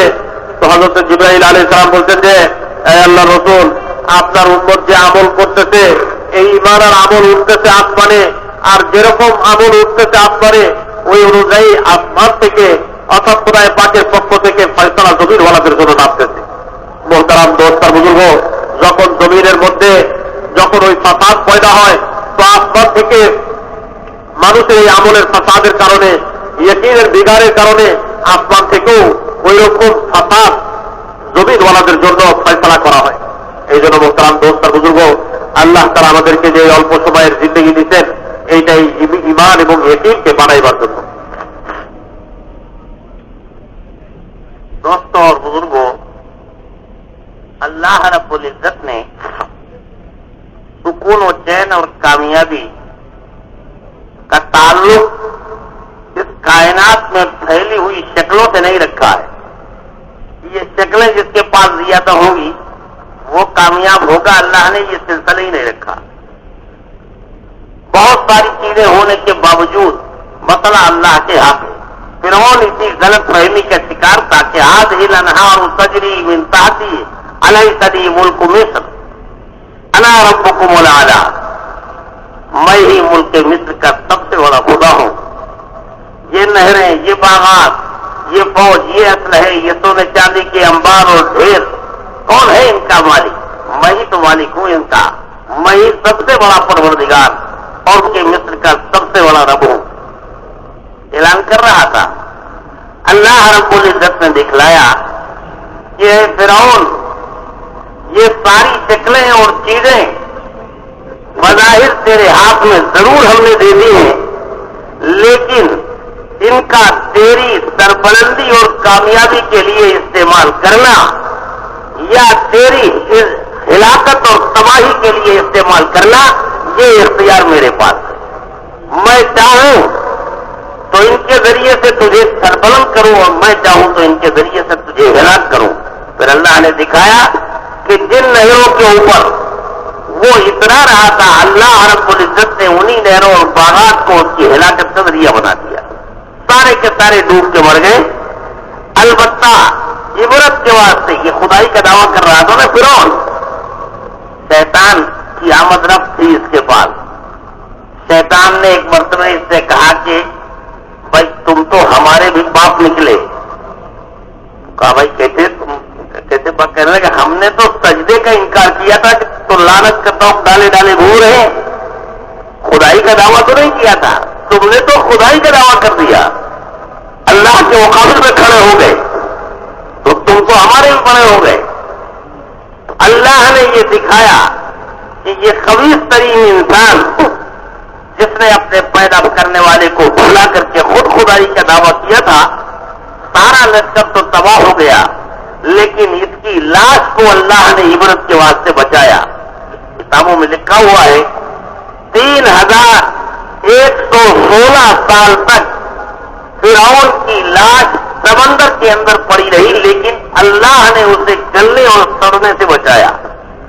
और आज भी महफूज है म्यूजियम के अंदर, वल्यौमा नुनज्जीका बिबदनिका लितकून लिमन खल्फका आया। लोग देखें आकर के इबरत हासिल करें कि ये वही आदमी है कि जिसने कभी मुल्क मिस्र में खुदाई का दावा किया था। तो अल्लाह ने दिखलाया कि कामयाबी और इज्जत और सरबलंदी इन चीजों के अंदर असल में नहीं है, वो तो हमारे हाथ में है। हम चाहें तो इन चीजों के जरिए से सरबलंद करें और हम चाहें तो इन चीजों के बगैर सरबलंद करें। इज्जत और कामयाबी और सरबलंदी ये सब हमारे हाथ में है। अब जब ईमान में बिगाड़ आता है तो ये चीजें चीजों से नजर आती हैं, कामयाबी चीजों में नजर आती है, इज्जतें चीजों में नजर आती हैं, जबकि अल्लाह रब्बुल इज्जत ने इनका ताल्लुक इन चीजों से रखा ही नहीं। वो तो अल्लाह के अवामिर हैं, आकाम खुदाबंदी है, अल्लाह का अम्र है, अल्लाह अपने अम्र के जरिए से कामयाब करते हैं। अल्लाह के अवामिर का इम्तिसाल जब जिंदगियों के अंदर आता है तो अल्लाह के अवामिर के पूरा होने में अल्लाह ने कामयाबी रखी है। कामयाबी इन शक्लों के अंदर नहीं है। और आमाल का ताल्लुक अल्लाह रब्बुल इज्जत ने इन चीजों के साथ नहीं बल्कि इंसान के आधा और जवारे से रखा है। और आधा और जवारे का ताल्लुक, अच्छे बुरे आमाल जो है वो इंसान के आधा और जवारे से साबित होते हैं, और इंसान के आधा और जवारे का ताल्लुक अल्लाह ने इंसान के दिल के साथ रखा है। अला इन्ना फिल जसदि मुद्गा वइन सलुहत सलुहल जसदु कुल्लुहु वइन फसदत फसदल जसदु कुल्लुहु अला वहियल क़ल्ब। इंसान तेरे जिस्म के अंदर गोश्त का एक लोथड़ा है, अगर वो सही है तो पूरा जिस्म सही है, अगर वो उसमें बिगाड़ है तो फिर पूरे जिस्म के अंदर ग्रह और फसाद है, और वो इंसान का दिल है। अगर इसके यकीन का रुख सही है तो फिर पूरे कायनात के निजाम और पूरे कायनात के आवाज सही है, और अगर इसके अंदर का यकीन बिगड़ा हुआ है तो फिर कायनात का सारा निजाम बिगड़ा हुआ है। तो मोहतराम दोस्त बुजुर्ग बोलें যে মানুষ যে বিষয়টার মধ্যে ধোঁকা খেয়ে যায় এটা হইল যে মনে করে যে চিজার আসবাব যত তার কাছে বৃদ্ধি পাইতে থাকবে, চিজার আসবাবের যত আধিক্য হবে, কামিয়াবিও তত বেশি তার কাছে আসবে। যত বেশি আসবাব তত বেশি কামিয়াবি। আর বলেন যে এগুলোর মাধ্যমে মানুষ সফলতার স্বপ্ন দেখে, সফলতার জন্য সে চিন্তা করে এবং সফলতা তার কাছে আসবে এইটার ব্যাপারে সে যে এরকম ভাবে বিশ্বাস রাখে। তো বলে যে এই লাইনেই মানুষের অধঃপতন এবং মানুষের যে এরকম ভাবে স্খলন এই লাইনেই হয়ে থাকে। তো উনি বলেন যে এরকম ভাবে যখন একজন মানুষ মনে করে যে চিজার আসবাব যত আমার কাছে থাকবে, একদিকে যেরকম সফলতা আসবে, এই চিজার আসবাবের আধিক্যের মাধ্যমে আমার ইজ্জত ওইরকম দিন দিন বাড়তে থাকবে, সম্মানের লাইনেও আমার উন্নতি হইতে থাকবে। আর বলেন যে এরকম ভাবে সুখ আর শান্তিও তত বেশি আমার বাড়তে থাকবে যত বেশি আমার কাছে দুনিয়াবি চিজার আসবাব বাড়তে থাকবে। তো একটা মানুষের জিন্দগির মধ্যে যত লাইনের শব্দ থাকে এই সবগুলো পুরা হওয়া মানুষ দেখে চিজার আসবাবের আধিক্যের উপরে, চিজার আসবাব বেশি হওয়ার উপরে। কিন্তু মোহতারাম দোস্ত আর বুজুর্গ, আল্লাহ তাআলা এটার প্রমাণ দেখাইছেন যুগে যুগে। আল্লাহ তাআলা এটার প্রমাণ দেখাইছেন মানুষের জিন্দগির মধ্যে। তো বলেন যে দুনিয়াতে সবচেয়ে দামি জিনিস এবং দুনিয়াতে সবচেয়ে মানুষের কাছে লোভনীয় জিনিস, এই সব জিনিসগুলোর আধিক্য থাকা সত্ত্বেও আল্লাহ তাআলা যে এরকম যে ব্যক্তিবর্গকে দুনিয়াতে জলিল করছেন এবং আল্লাহ তাআলা যে তাদেরকে বেইজ্জত করছেন, এটার প্রমাণ আল্লাহ তাআলা কায়েম করছেন দুনিয়াতে। কোরআনে পাকের মধ্যে আল্লাহ তাআলা এরকম ঘটনাকে শুনাই দিচ্ছেন। তো বলেন যে এরকম ভাবে ফেরাউনের কাছে বিরাট বড় রাজত্ব ছিল, আর বলেন যে এরকম ভাবে সে নিজেকে রব হিসাবে, প্রতিপালক হিসাবে দাবি করছিল। আর সে কথা বলতেছিল যে আলাইসা লি মুলকু মিসর ওয়া হাযিহিল আনহারু তাজরি মিন তাহতি, ওই যে দেখো মিশরের রাজত্ব কি আমার জন্য নয়, আর এই নহর আর এই যে নদী এটা তো আমার পায়ের নিচ থেকে প্রবাহিত হইতেছে, আমার হুকুমে চলতেছে। তো বলে যে তার কাছে বিরাট রাজত্ব ছিল, মাল আর মুলক ছিল, তো এইটার উপরে সে তার মধ্যে ইয়াকিনের লাইনের বিকার পয়দা হইল, যে তার ভিতর থেকে সহি ইয়াকিন নষ্ট হয়ে গেল। আর ওই চিজার আসবাবের আধিক্যের কারণে, যে এরকম ভাবে চিজার আসবাবের উপরে আস্থা রাখার কারণে, বলেন যে এরকম ভাবে সে তখন এগুলোর উপরেই ভরসা করে, এগুলোর উপরেই আস্থা করে নিজের জিন্দগিকে কামিয়াব করবার জন্য চেষ্টা করতেছিল। এগুলোর উপরে নির্ভর করেই নিজের জিন্দগিকে কামিয়াব করতে চেষ্টা করতেছিল। অথচ আল্লাহ তাআলার ফয়সালা হইল যে যখন আল্লাহ তাআলা চাইবেন তো তখন এই চিজার আসবাবকে কারো পক্ষে ব্যবহার করায়া যে তার প্রয়োজনকে পুরা করাই দিবেন, আর যখন আল্লাহ তাআলা চাইবেন এই সমস্ত চিজার আসবাবগুলোকে তার বিপক্ষে ব্যবহার করিয়া তার হালাক এবং ধ্বংসের ব্যবস্থা করে দিবেন। আল্লাহ তাআলা এই আসবাবগুলোকে তার জন্য ধ্বংসের কারণ বানিয়ে দিবেন। তো মোহতারাম দোস্ত আর বুজুর্গ, তো বলেন যে এরকম ভাবে ফেরাউন তো যখন রব দাবি করল, যে এরকম প্রতিপালক দাবি করল নিজেকে, আর এই কথা বলল যে আমার হুকুমে এই নদী জারি হইতেছে, মিশরের এই নীল নদ তো আমার হুকুমে চলতেছে, আর এরকম ভাবে এই মিশরের রাজত্ব এটার অধিপতি হইলাম আমি। তো যে শয়তান তার কাছে যাওয়া আসা করতো সবসময়, শয়তানের আসা যাওয়া হইতো তার কাছে। তো শয়তান তারে দেখা বললো এই কথা, যারে তুমি তোমার থেকে বড়, আমার থেকেও তুমি আরো বড় হয়ে গেছো, এই জন্য যে আমি তো এক সেজদাকে ইনকার করছিলাম, যার কারণে জিন্দগির কোনায় কোনায় এবং দুনিয়ার কোনায় কোনায় অভিশপ্ত হয়ে ঘুরে বেড়াইতেছি, আর তুমি তো নিজেই খোদাই দাবি করছো। তো তুমি তো আমার থেকে আরো এক দরজা উপরে, তুমি নিজেই নিজেকে খোদা হিসেবে দাবি করছো। তো মোহতারাম দোস্ত আর বুজুর্গ, এত বড় রাজত্বের অধিকারী আর এত বড় ক্ষমতার অধিকারী, বলেন যে এরকম ভাবে সে যখন তার যে ইয়াকিনের মধ্যে বিগার আসলো আর জিন্দগির আমল যখন তার নষ্ট হয়ে গেল, তো বলেন যে আল্লাহ তাআলা ওই সমস্ত আসবাব যেগুলোর মধ্যে সে তার কামিয়াবি, সম্মান, সফলতাকে নজরে দেখতেছিল, এগুলোকে আল্লাহ তাআলা তার ধ্বংস এবং বরবাদির মাধ্যম বানিয়েছিলেন। এগুলো দিয়ে আল্লাহ তাআলা তাকে ধ্বংস করে দিলেন। তো বলেন যে যেই নদী তার পায়ের নিচ থেকে প্রবাহিত হইতে এইটার দাবি সে যে করতেছিল, আল্লাহ তাআলা ফয়সালা করলেন যে এই নদী তার মাথার উপর দিয়ে আল্লাহ তাআলা প্রবাহিত করবেন। এটা তার পায়ের নিচে না, তার মাথার উপর দিয়ে প্রবাহিত হবে, এবং এই নদীর মধ্যে আল্লাহ তাআলা তাকে ডুবায় মারলেন। আর বলে যে তার সমস্ত লস্কর এখানে ডুবলো, কিন্তু আল্লাহ তাআলা তাকে এই নদীর মধ্যে তার লাশকে, বলে যে 1 বছর 2 বছর না, যে 1 মাস 2 মাস না, 316 বছর পর্যন্ত, যে 3116 বছর পর্যন্ত, যে এরকম ভাবে কেতাবের মধ্যে আসছে 3116 বছর পর্যন্ত তার লাশকে ওই রকমই আল্লাহ তাআলা রেখে দিলেন। আর আল্লাহ তাআলা কোরআনে পাকের মধ্যে ফরমাইছেন যে ফালিয়াউমা নুনাজ্জিকা বিবাদানিকা লিতাকুনা লিমান খালফাকা আয়া, যে তোমার যে এই লাশকে আমি যে এরকম ভাবে তরু তাজা রেখে দিলাম, এটার কারণ হইল যে তোমার পরবর্তী আনেওয়ালাদের জন্য এটা একটা নিদর্শন হয়ে থাকবে। তো বলেন যে এরকম ভাবে তার লাশ আজও পচে নেই, ওই যে এত লম্বা সময় পর্যন্ত তার লাশ তো যে এরকম ভাবে তরুতাজা ছিল, এখন পর্যন্ত তার লাশ ওই জাদুঘরের মধ্যে রক্ষিত। তো বলে যে এত লম্বা সময় পর্যন্ত যে আল্লাহ তাআলা তার এই লাশকে যে এরকম রেখে দিলেন তরুণ তাজা, আর বলেন যে আল্লাহ তাআলা এটার দ্বারা প্রমাণ করাইলেন যে দেখো যে সমস্ত আসবাবকে তুমি তোমার কামিয়াবির মাধ্যম মনে করছিলে, আমি এগুলোকে তোমার ধ্বংসের কারণ বানিয়ে দিলাম। তো মোহতারাম দোস্ত আর বুজুর্গ, পুরা দুনিয়ার মধ্যে মানুষের আমল যখন নষ্ট হইতে থাকে, তো মানুষের আমল নষ্ট হওয়ার কারণে দুনিয়ার মধ্যেও বিশৃঙ্খল পরিবেশ দেখা দেয়, আর দুনিয়ার মধ্যেও মানুষের যে শান্তি আরাম রাহাতের এই পরিবেশ নষ্ট হইতে থাকে। আর মানুষের আমল নষ্ট হওয়ার সবচেয়ে বড় কারণ হইল যে মানুষের ইয়াকিন নষ্ট হওয়া, মানুষের যে এরকম ভাবে বিশ্বাসগত লাইনে মানুষের বিগাড় পয়দা হয়ে যাওয়া। তো উনি বলতেছেন যে এই জন্যই হাদিসে পাকের মধ্যে আসছে, হুজুরে পাক সাল্লাল্লাহু আলাইহি ওয়াসাল্লাম ফরমাইছেন যে তোমরা খুব ভালো করে জেনে নাও যে মানুষের শরীরের মধ্যে একটা গোশতের টুকরা আছে, যদি এটা ঠিক হয়ে যায়, সংশোধিত হয়ে যায়, তো তার শরীরের আমল ঠিক হয়ে যাবে। আর যদি বলে যে এরকম ভাবে মানুষের শরীরের এই গোশতের ভিতরের এই গোশতের টুকরাটা নষ্ট হয়ে যায়, তো তার শরীরের আমল নষ্ট হয়ে যাবে।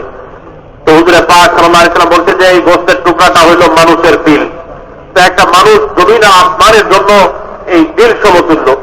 যেরকম মানুষের দিলের এই দিল নষ্ট হয়ে গেলে অঙ্গ প্রত্যঙ্গের আমল নষ্ট হয়ে যায়, ঠিক মোহতারাম দোস্ত আর বুজুর্গ, মানুষের আমল যদি আসমান আর এই জমিনের মাঝে নষ্ট হয়ে যায়, তো আল্লাহ তাআলা এই আসমান আর জমিনের মাঝের পরিবেশ এবং সমস্ত লাইনের অবস্থাকেও নষ্ট করে দেন, হালাত বিগড়ে যায়। আর আসমান থেকে মানুষের বিপক্ষে তার পক্ষের আসবাবগুলো, দুনিয়া ভিত্তিক আসবাবগুলো তার বিপক্ষে তখন ব্যবহার হওয়া শুরু হয়ে যায়। अब दोस्तों और बुजुर्गों, अल्लाह रब्बुल इज्जत ने इन हालात का, सुकून और चैन का, इज्जत और सरबलंदी का ताल्लुक ईमान की बुनियाद के ऊपर रखा है। जब इसके अंदर बिगाड़ आता है तो पूरे आलम के अंदर बिगाड़ आता है। जब आदमी चीजों ही को सब कुछ समझने लगता है, फिर कामयाबी भी इन चीजों की तरफ से आती हुई दिखाई देती है इसे, और नाकामी भी। फिर नाकामी से बचने के लिए अपनी तदबीरों के ऊपर भरोसा करता है। जिन आमाल की बुनियाद पर हालात में फसाद आया है, उन्हीं आमाल में अपनी तदबीरों के जरिए से अपने आप को और लगाता है। उसका नतीजा ये होता है कि हालात और ज्यादा बिगड़ते चले जाते हैं, यहां तक कि हर आदमी को जिंदगी के बजाय मौत अच्छी मालूम होने लगती है, और तमन्ना करता है कि काश कि हम दुनिया के अंदर होने के बजाय इस जमीन के नीचे होते, ताकि इन मुसीबतों से निजात हमें मिल जाती। तो ये सारा के सारा बिगाड़ जो होता है वो इस ईमान के बिगाड़ के नतीजे में। इसी को अल्लाह के रसूल सल्लल्लाहु अलैहि वसल्लम ने फरमाया कि अगर ये दिल सुधरा है तो फिर आमाल भी सुधरे हैं, आज़ा भी सुधरे हैं, हालात भी सुधरे हैं। और अगर इस यकीन, ये यकीन की पूंजी इसमें बिगाड़ है, तो फिर दुनिया की कोई कुव्वत हमें दुनिया के अंदर और आखिरत के अंदर कामयाबी नहीं दिला पाएगी। वो तो अल्लाह के हाथ में अल्लाह ने वादा किया है। इसी मेहनत के वास्ते अल्लाह रब्बुल इज्जत ने इस दुनिया के अंदर हमें जिंदगी अता फरमाई है, 60-70 साल 80 साल जो कुछ भी है, कि हम मेहनत करके अपनी इस पूंजी को बना लें। जब ये पूंजी बन जाएगी, यकीन अल्लाह की जात के ऊपर आएगा। अब अल्लाह की जात के ऊपर जब यकीन आएगा तो हमें आमाल से जिंदगी बनती हुई नजर आएगी। फिर हमें अल्लाह के एक एक हुक्म के पूरा करने में हमें अपने मसाइल का हल का होता हुआ नजर आएगा, मसाइल हल होते हुए हमें नजर आएंगे। सहाबा किराम रिज़वानुल्लाह अलैहिम अजमईन, इन्होंने जो 13 साल की मेहनत की है, उसमें वो यकीन हासिल कर लिया था कि कायनात की हर मखलूक से और उसका तासुर से उनका दिल पाक हो गया था। कोई चीज अल्लाह के अलावा थी ही नहीं दिल के अंदर। फारूक आजम रज़ी अल्लाह तआला अन्हु तवाफ कर रहे थे, हजर अस्वद को बोसा दिया। बोसा देने के बाद फरमाने लगे कि हजर अस्वद, मैं जानता हूं कि तू सिर्फ एक पत्थर है, न तेरे अंदर नफा है न तेरे अंदर नुकसान है। तुझे बोसा मैं इसलिए नहीं दे रहा कि तेरे अंदर कोई नफा और नुकसान है, बल्कि तुझे बोसा सिर्फ इसलिए दे रहा हूं कि अल्लाह के रसूल जनाब मोहम्मद रसूलुल्लाह सल्लल्लाहु अलैहि वसल्लम ने तुझे बोसा दिया है, वरना तेरे अंदर है कुछ भी नहीं। यानी یعنی اللہ کے ہر غیر کا انکار. جو کچھ ہے اللہ کی ذات اور اس کی صفات کے اوپر ایسا یقین کہ اللہ کے غیر کا تعصب دل کے اندر سے نکل گیا. اب اللہ کے رسول صلی اللہ علیہ وسلم کے لائے ہوئے اعمال میں اپنے مسائل کا حل نظر آنے لگا. کوئی بھی مسئلہ ہو, اللہ رب العزت نے اپنے اسماء صفاتیہ جو ظاہر کیے ہیں 99 نام, تو وہ ہے جو ہم جانتے ہیں, قرآن پاک کے اندر حدیث کے اندر مذکور ہیں 99 نام اسماء صفاتیہ کے. اللہ کے کتنے نام ہیں, اسماء صفاتیہ کتنے ہیں, یہ تو اللہ بہتر جانتے ہیں. بعضوں نے 3,500 لکھے ہیں, کسی نے 6.5 لاکھ لکھے ہیں, لیکن ان سب کے بعد سب نے یہ لکھا ہے کہ صحیح تعداد کیا ہے وہ اللہ جانتا ہے.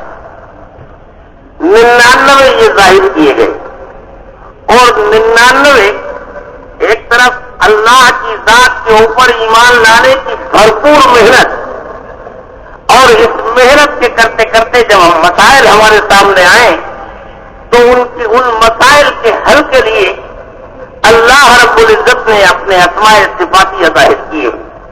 میرے بندے, اللہ کے دین کی محنت کرتے کرتے اگر تجھے بھوک لگے اور رزق کی ضرورت ہے تو خبردار میرے علاوہ کسی غیر کی طرف نہ دیکھنا, اس لیے کہ رزاق میں ہوں, رزق میرے ہاتھ میں ہے. لہذا تیری نظر اٹھے تو اللہ کی طرف اٹھے. محنت کرتے کرتے تجھے حفاظت کی ضرورت ہے تو اے میرے بندے, میرے غیر کی طرف مت دیکھنا, اس لیے کہ پوری کائنات کے اندر حفاظت کرنے والی ذات صرف اور صرف اللہ. محنت کرتے کرتے اگر تجھے ربوبیت کا مسئلہ تیرے سامنے آ جائے تو خبردار میرے علاوہ کسی دوسرے کے سامنے ہاتھ مت پھیلانا, نظر مت اٹھانا, اس لیے کہ رب میں ہوں. میں چاہوں تو غذاؤں سے پرورش کروں, اور میں چاہوں تو بغیر غذاؤں سے پرورش کروں. آدمی کھاتا چلا جائے نہ پیٹ بھرے. حضرت معاویہ رضی اللہ تعالیٰ عنہ فرماتے ہیں ایک زمانہ میرے اوپر گزرا ہے کہ کھاتے کھاتے میرے منہ کے جبڑے دکھنے لگتے تھے, لیکن پھر میرا پیٹ بھرنے کا نام ہی نہیں لیتا تھا.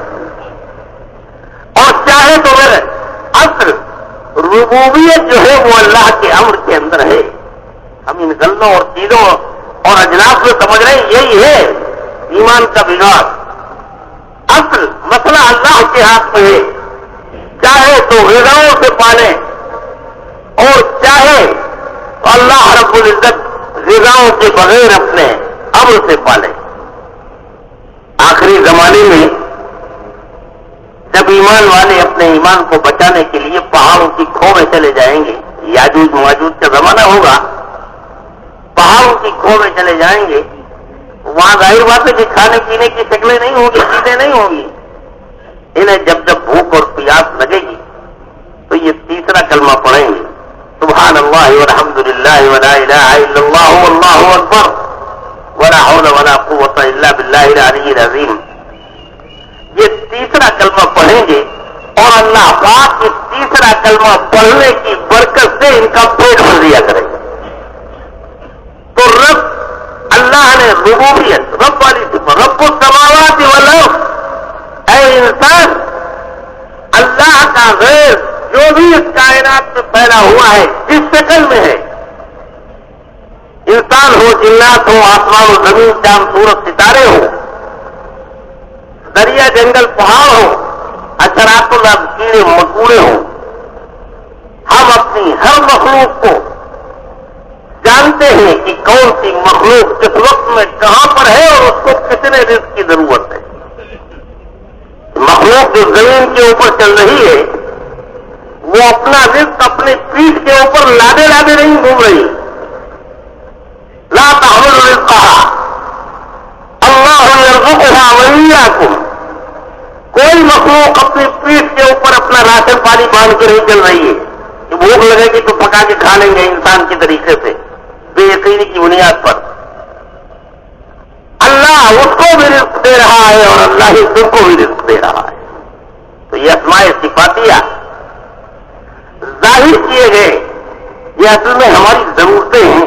یہ 99 جو ہیں یہ ہماری ضرورتیں ہیں جن کو اللہ نے ظاہر کیا کہ میرا بندہ تو دین کی محنت کرے, ایمان کی محنت کرے, یعنی میری ذات اور صفات کا اور میری قوت و طاقت کا, میرے جلال و جبروت کا, اس پوری کائنات کا, کائنات کے اندر اور تمام عالم میں میری ذات کا تعارف کرائے, میرے جلال و جبروت کا تعارف کرائے, میری قدرت اور قوت اور طاقت کا تعارف کرائے.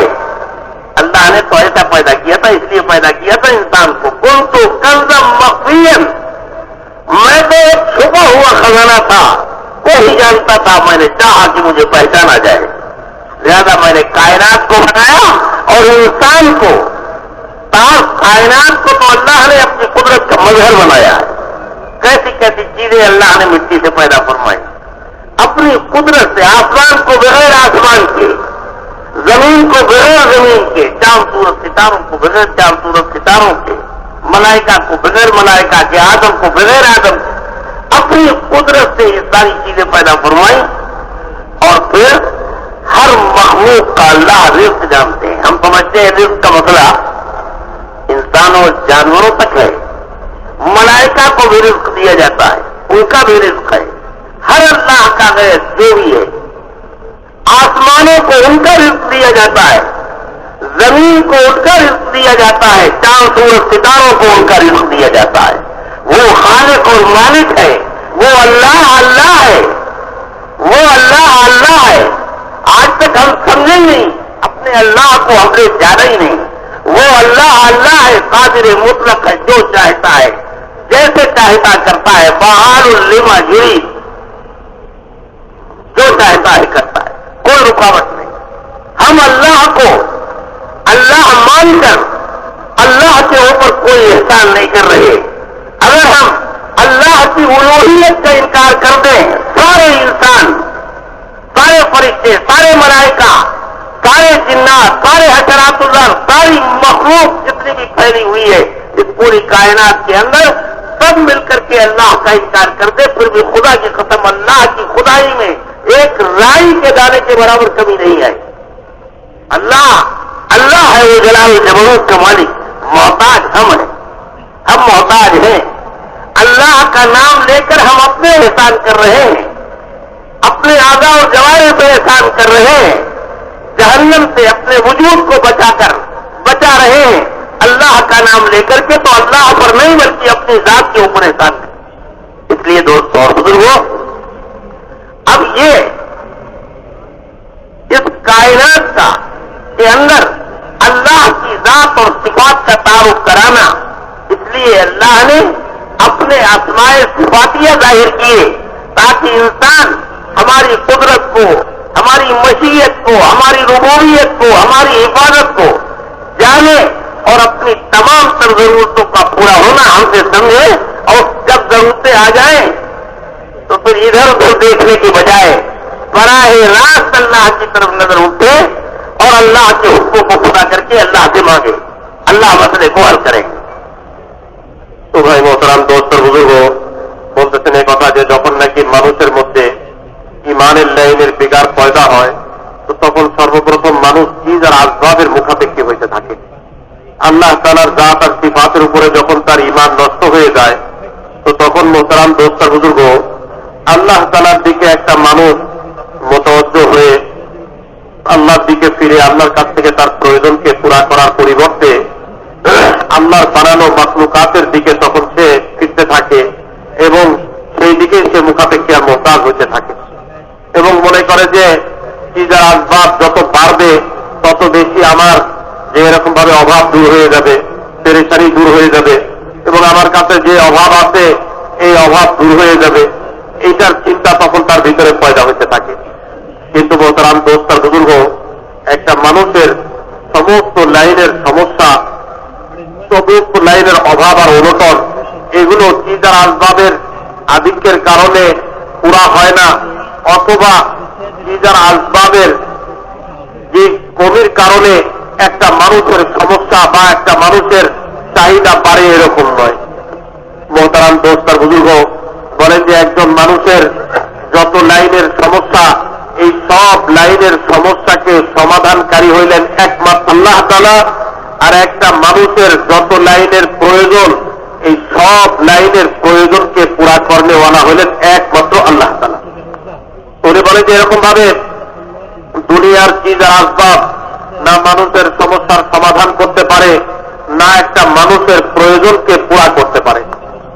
মানুষ ছাড়াও আর যত মাখলুকাতকে আল্লাহ তাআলা বানাইছেন, এই সব মাখলুকাত গুলো মোহতারাম দোস্ত বুজুর্গ যত লাইনের প্রয়োজনীয়তা অনুভব করে এবং যত লাইনের চাহিদা তাদের মধ্যে থাকে, এই সবগুলোর পুরা করনেওয়ালাও হইলেন একমাত্র আল্লাহ তাআলা। মানুষের মধ্যে যে চিন্তা আছে সেটা হইল যে আমার যত লাইনের প্রয়োজন, আমার যত লাইনের চাহিদা, এগুলো পুরা করার জন্য তো মাখলুকাতের প্রয়োজন, এগুলো পুরা করার জন্য তো চিজার আসবাবের প্রয়োজন। মোহতারাম দোস্ত বুজুর্গ, মানুষের দিলের মধ্যে যে, মানুষের ভিতরে যে গোস্তের টুকরাটা আছে, ওই দিলের মধ্যে যখন ইয়াকিনের লাইনের বিগার আছে, তো সর্বপ্রথম মানুষ চিজার আসবাবের মুখাপেক্ষী হইতে থাকে এবং এগুলোর মাধ্যমেই তার সমস্যার সমাধানকে সে দেখতে থাকে। আর যখন মানুষের দিলের ইয়াকিন সহি হয়ে যায়, আল্লাহ তাআলার সাথে তার সম্পর্ক পয়দা হয়ে যায়, তো তখন মোহতারাম দোস্ত বুজুর্গ আল্লাহ তাআলার হুকুমকে পুরা করার মাধ্যমে আল্লাহ তাআলার কাছ থেকে তখন সে তার প্রয়োজনকে পুরা করায় বা ফিকিরে পড়ে।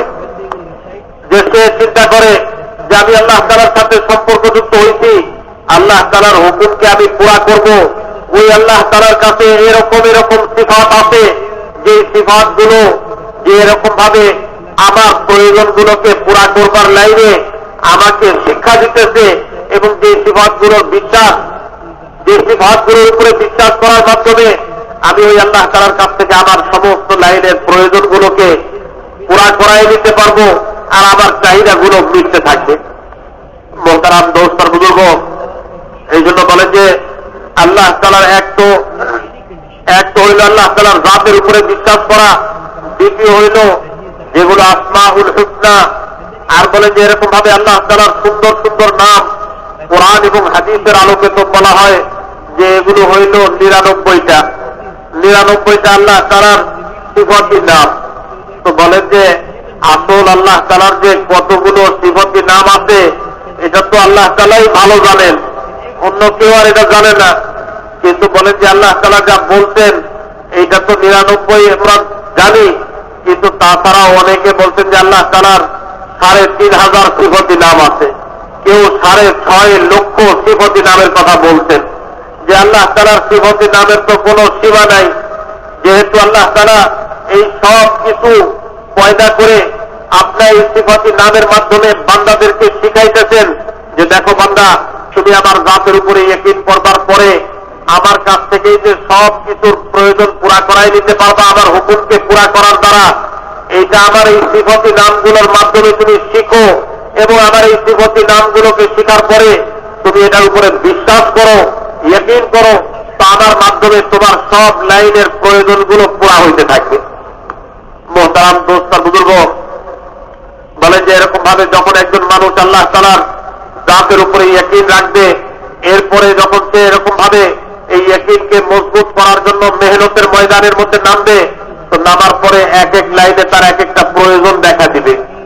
এই জন্য বলেন যে আল্লাহ তাআলার সিফাতি নামগুলোর প্রয়োজন হইল আমাদের, অন্য কেউ এটার প্রয়োজন, আল্লাহ তাআলা এটার প্রয়োজনের জন্য যে এরকম ভাবে আল্লাহ নিজে এটার প্রয়োজন অনুভব করেন না, বলকে আমরা নিজেরা আল্লাহ তাআলার এই সিফাতি নামগুলোর উপরে ইয়াকিন করবার ব্যাপারে আমরা মুখাপেক্ষী, এবং এইটার থেকে এই সিফাতি নামগুলোর মাধ্যমে আল্লাহ তাআলার কাছ থেকে পাইবার জন্য আমরা মুখাপেক্ষী।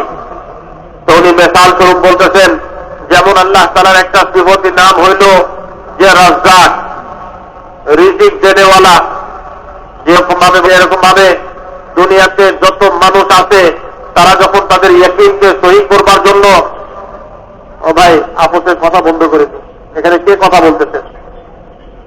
তো বলে যে ভাই, যে মানুষের ইয়াকিনকে সহি করবার জন্য যখন সে মেহনত করবে, আর বলে যে মেহনত করতে করতে যে এরকম ভাবে তার মধ্যে তার যত লাইনের প্রয়োজন হবে, এই প্রয়োজনগুলোর মধ্যে থেকে একটা হইল যে তার খাবার সমস্যা, রিজিকের সমস্যা।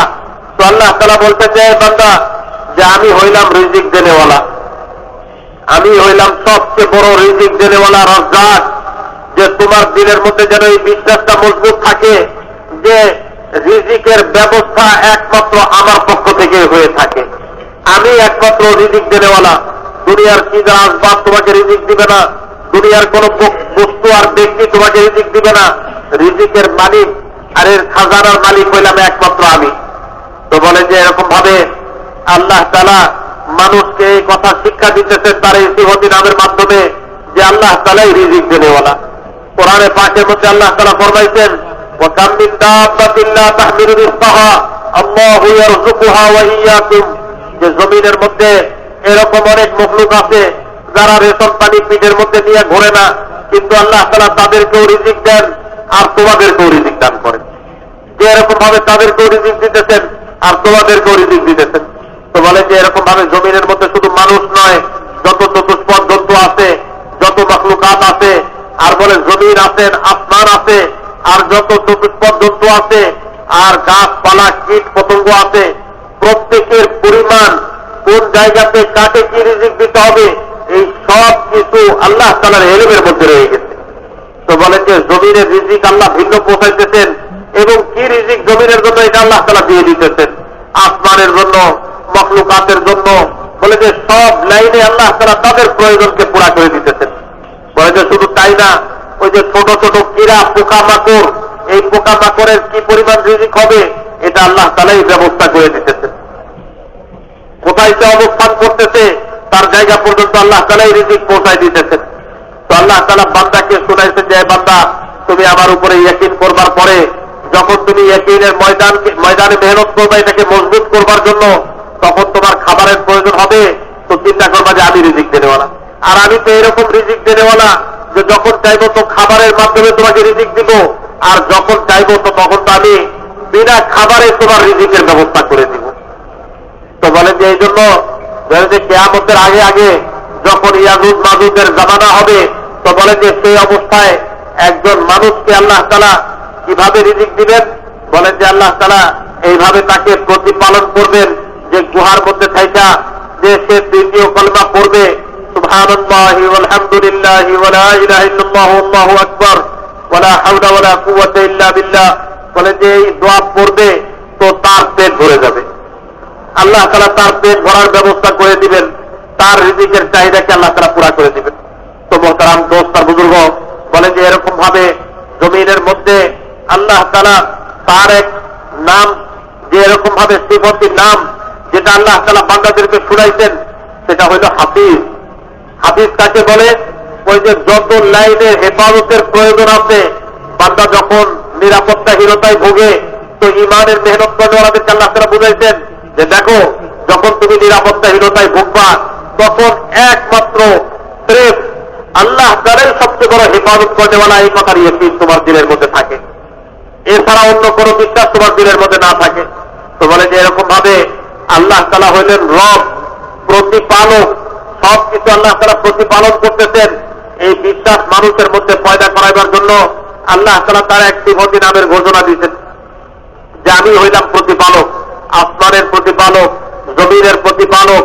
আর বলেন যেরকম ভাবে তাআলা আসমানকে পয়দা করতেন আসমান ছাড়া, জমিনকে পয়দা করতেন জমিন ছাড়া, আদম আলাইহিস সালামকে পয়দা করতেন কোন মানুষ ছাড়া, ফেরেশতাদেরকে পয়দা করতেন ফেরেশতা ছাড়া, এবং এগুলোকে প্রতিপালন করতেছেন আল্লাহ তাআলা কারো সাহায্য ছাড়া। তো মোহতারাম দোস্ত আর বুজুর্গ, বলে যে এই সব কিছু প্রতিপালনের দায়িত্ব আল্লাহ তাআলা দিয়েছেন। আর বলে যে এই জন্যই জমিনের মধ্যে মোহতারাম দোস্ত আর বুজুর্গ যত লাইনের মখলুক আছে, এই সব মখলুককে আল্লাহ তাআলা প্রতিপালন করতেছেন। কিন্তু মানুষের ইয়াকিনের মধ্যে যখন বিগার পয়দা হয়, ইমানের মধ্যে যখন বিশৃঙ্খলা আসে, বিগড়াও আসে, ইমান যখন মানুষের নষ্ট হয়ে যায়, তো তখন মানুষের মধ্যে থেকে যে এই বিশ্বাসও বাইর হয়ে যায় যে আল্লাহ তাআলার কাছে এই সিফাতি নামগুলো আছে, এইগুলো তো আমরা আল্লাহ তাআলার এই সিফাতি নামের মুহতাজ, আল্লাহ তাআলা আমাদের মুহতাজ না। মোহতারাম দোস্ত আর বুজুর্গ, উনি বলেন এই কথা যে আসমান এবং জমিনের মধ্যে সমস্ত মখলুকাত, সমস্ত ফেরেশতা, সমস্ত মানুষ, সমস্ত জিন্নাত, সমস্ত বস্তু, সমস্ত ব্যক্তি সবাই মিলে যদি আল্লাহ তাআলাকে অস্বীকার করে আল্লাহ তাআলাকে ইনকার করে, তো বলেন যে খোদায়ে পাকের কসম, আল্লাহ তাআলা ওই জাত যে আল্লাহ তাআলার ওই জাতের মধ্যে বিন্দুর কোনো কমি আসবে না, বিন্দু পরিমাণ কোনো কমি আসবে না। আল্লাহ তাআলা হইলেন এত বড় সত্তা এবং জাত। এই জন্য বলেন যে আমরা আল্লাহ তাআলার হুকুমের মুহতাজ, আমরা আল্লাহ তাআলার মুহতাজ, আল্লাহ তাআলা আমাদের মুহতাজ না। এবং আল্লাহর জাত আর সিফাতের উপরে ইয়াকিন করে আমরা আমাদের নিজেদের উপরে ইহসান করতেছি, আল্লাহ তাআলার উপরে না। এই জন্য মুহতারাম দোস্ত বুজুর্গ, ইয়াকিনকে মজবুত করা এবং আল্লাহ তাআলার এই সিফাতে নামগুলোর উপরে বিশ্বাস কায়েম করে মুহতারাম দোস্ত বুজুর্গ নিজেদের উপরে ইহসান করা। আর বলেন যে সাথে সাথে আল্লাহ তাআলার হুকুমকে পুরা করার মাধ্যমে আমাদের দিলের মধ্যে খেয়াল আছে যে আল্লাহ তাআলার কাছে যতগুলো সিফাতি নাম আছে এগুলো আল্লাহ তাআলা প্রকাশ করে প্রমাণ করে আমাদেরকে দেখাইবেন যখন নাকি আমরা আল্লাহ তাআলার জাতের উপরে মজবুত বিশ্বাস রাখবো এবং ইয়াকিনকে দুরস্ত করবো। এই জন্য বলতেছেন যে ভাই 60-70 বছরের যে জিন্দগি, এই জিন্দগি হইল ইয়াকিনকে তৈরি করা। एक मासूम बच्चा होता है छोटा सा, अपनी तमाम तर जरूरियात का हल अपनी मां की गोद को समझता है। जब कभी कोई जरूरत आई सीधा मां के पास दौड़ता है। छोटा सा बच्चा, भूख लगी तो खाने के लिए मां के पास दौड़ा, पानी की जरूरत हुई, प्यास लगी तो फिर मां के पास दौड़ा, पैसे लेने हुए तो भी मां के पास दौड़ा, कपड़े बदलने हुए तो भी मां के पास दौड़ा। कोई आदमी अगर इसको मारने के लिए दौड़ा तो भी ये मां की तरफ दौड़ा अपने आप को बचाने के लिए, मां की गोद। कोई आदमी इससे पैसे छीन रहा है फिर भी ये मां की तरफ, यानी अपने हर मसले में मां की तरफ देखता है, किसी दूसरे की तरफ उसकी नजर नहीं जाती। और मां के साथ की गोद में वो जिद करता है, वो मचलता है। बाप मौजूद, भाई मौजूद, बहनें मौजूद, सब उसके सगे मौजूद हैं, लेकिन मां के अलावा किसी दूसरे की तरफ देखता भी नहीं। यहां तक कि उसके दिल के अंदर भी मां के अलावा किसी का ख्याल भी नहीं आता। ऐसा यकीन मां के साथ। और अगर इसकी मां देने में कुछ ताखीर करती है, इसकी जरूरत को पूरी करने में कोई ताखीर करती है, तो बच्चे को एक काम आता है, और वो काम ये कि मां की गोद में मचलना और आंसू बहाना, रोना शुरू कर देता है। मां सब कुछ बर्दाश्त कर लेती है, लेकिन बच्चे की आंख का आंसू बर्दाश्त नहीं करती। अपने सारे कामों को छोड़ करके फिर इसकी जरूरत पूरी करती है। दोस्तों और बुजुर्गों, ये यकीन जो बच्चे का अपनी मां के साथ है कि मां के अलावा किसी दूसरे का ख्याल भी नहीं आता और अपने हर मसले में अपनी मां को समझता है, देखता है, ये यकीन जो बच्चे का अपनी मां के साथ है, जिस दिन ये यकीन हमें हमारे अपने अल्लाह के बारे में हो जाएगा और उसके खजानों के बारे में हो जाएगा, अपने हर मसले में अल्लाह की तरफ ठीक देखने वाले होंगे, अल्लाह के अलावा किसी दूसरे का ख्याल भी नहीं आएगा। जिस दिन ये यकीन हमें हासिल हो जाएगा तो खुदाए पाक की कसम, इस कायनात में हम अल्लाह के अलावा किसी के मोहताज नहीं हो। ये कायनात हमारी मोहताज होगी, हमारे लिए बनाई गई, हम तो अल्लाह के लिए हैं। हमें किसी दूसरे की हमारा अल्लाह मौजूद है, अपने तमाम तर खजानों, कुव्वत और ताकत, हमारी जरूरियात के खजाने उसके पास, इज्जत के खजाने उसके पास, सब कुछ के साथ अल्लाह मौजूद है। हमें क्या जरूरत है किसी दूसरे की तरफ देखने। और फिर बच्चे को, जैसा मैंने कहा कि कभी देर होती है तो बच्चे को एक काम आता है और वो आंसू बहाना। दोस्तों, ये चीज अगर हमें हासिल हो जाए कि हमें अल्लाह के सामने आंसू बहाने आ जाए, नदामत के, तौबा के और मेहनत की कमी के ऊपर अपनी कोताहियों के बारे में अगर अल्लाह के सामने आंसू बहाना आ जाए, तो इतना याद रखो कि जो आंखें अल्लाह के सामने आंसू बहाने की आदि होती है, अल्लाह, खुदा की कसम, अल्लाह पाक उन आंखों को यहूद और नसारा के सामने रोने से बचा लेते। जो आंखें अल्लाह के सामने रोने की आदि होती है, अल्लाह अपने दुश्मनों के सामने उनको रोने का मौका नहीं दिया करते। इसलिए दोस्तों बुजुर्गों, اب یہ یقین ہمارے اندر پیدا ہو جائے کہ اللہ اپنے ہر مسئلے میں اللہ کی طرف نظر اٹھے. اللہ رب العزت نے اللہ کے نبی صلی اللہ علیہ وسلم نے صحابہ سے محنت کرائی اسی یقین کے بننے کے لیے. اللہ نے وہ مبارک محنت ہمیں بھی عطا فرمائی وہ انبیاء علیہ الصلوۃ والسلام والی. اب یہ ہے کہ ایک تو یہ جو نبیوں والی محنت اللہ نے ہمیں دی ہے اس کو نبیوں والے یقین کے ساتھ ان کے والے مجاہدات کے ساتھ جس دن 100% اس محنت کو ان کے مطابق ان کی قربانیوں سے مطابق ان کی قربانیوں جیسی قربانیاں ان کے گشتوں جیسے گشت ان کی ملاقاتوں جیسی ملاقاتیں ان کی دعوت جیسی دعوت اور ان کے اعمال جیسے اعمال اور ان کا جیسا یقین دوستوں اور بزرگوں جس دن ہمیں حاصل ہو جائے گا تو 2 رکعت نماز کے اوپر 1400 برس پہلے جو ہوا تھا خدا کی قسم آج بھی 2 رکعت نماز کے اوپر وہ ہوگا اور قیامت تک ہوگا.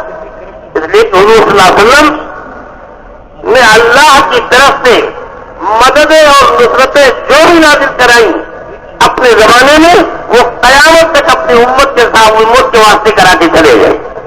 جو امت جب جب اس محنت کے اوپر آئے امت کو بے سہارا نہیں چھوڑا اللہ کے رسول صلی اللہ علیہ وسلم. جو امت بھیک مانگتی پھرے دعوت کی محنت کرنے والا اپنے مسائل کے حل میں اگر کسی غیر کی طرف دیکھتا ہے اللہ کے غیر کی طرف دیکھتا ہے تو وہ اس راستے کا فاسق ہے اور فاجر ہے.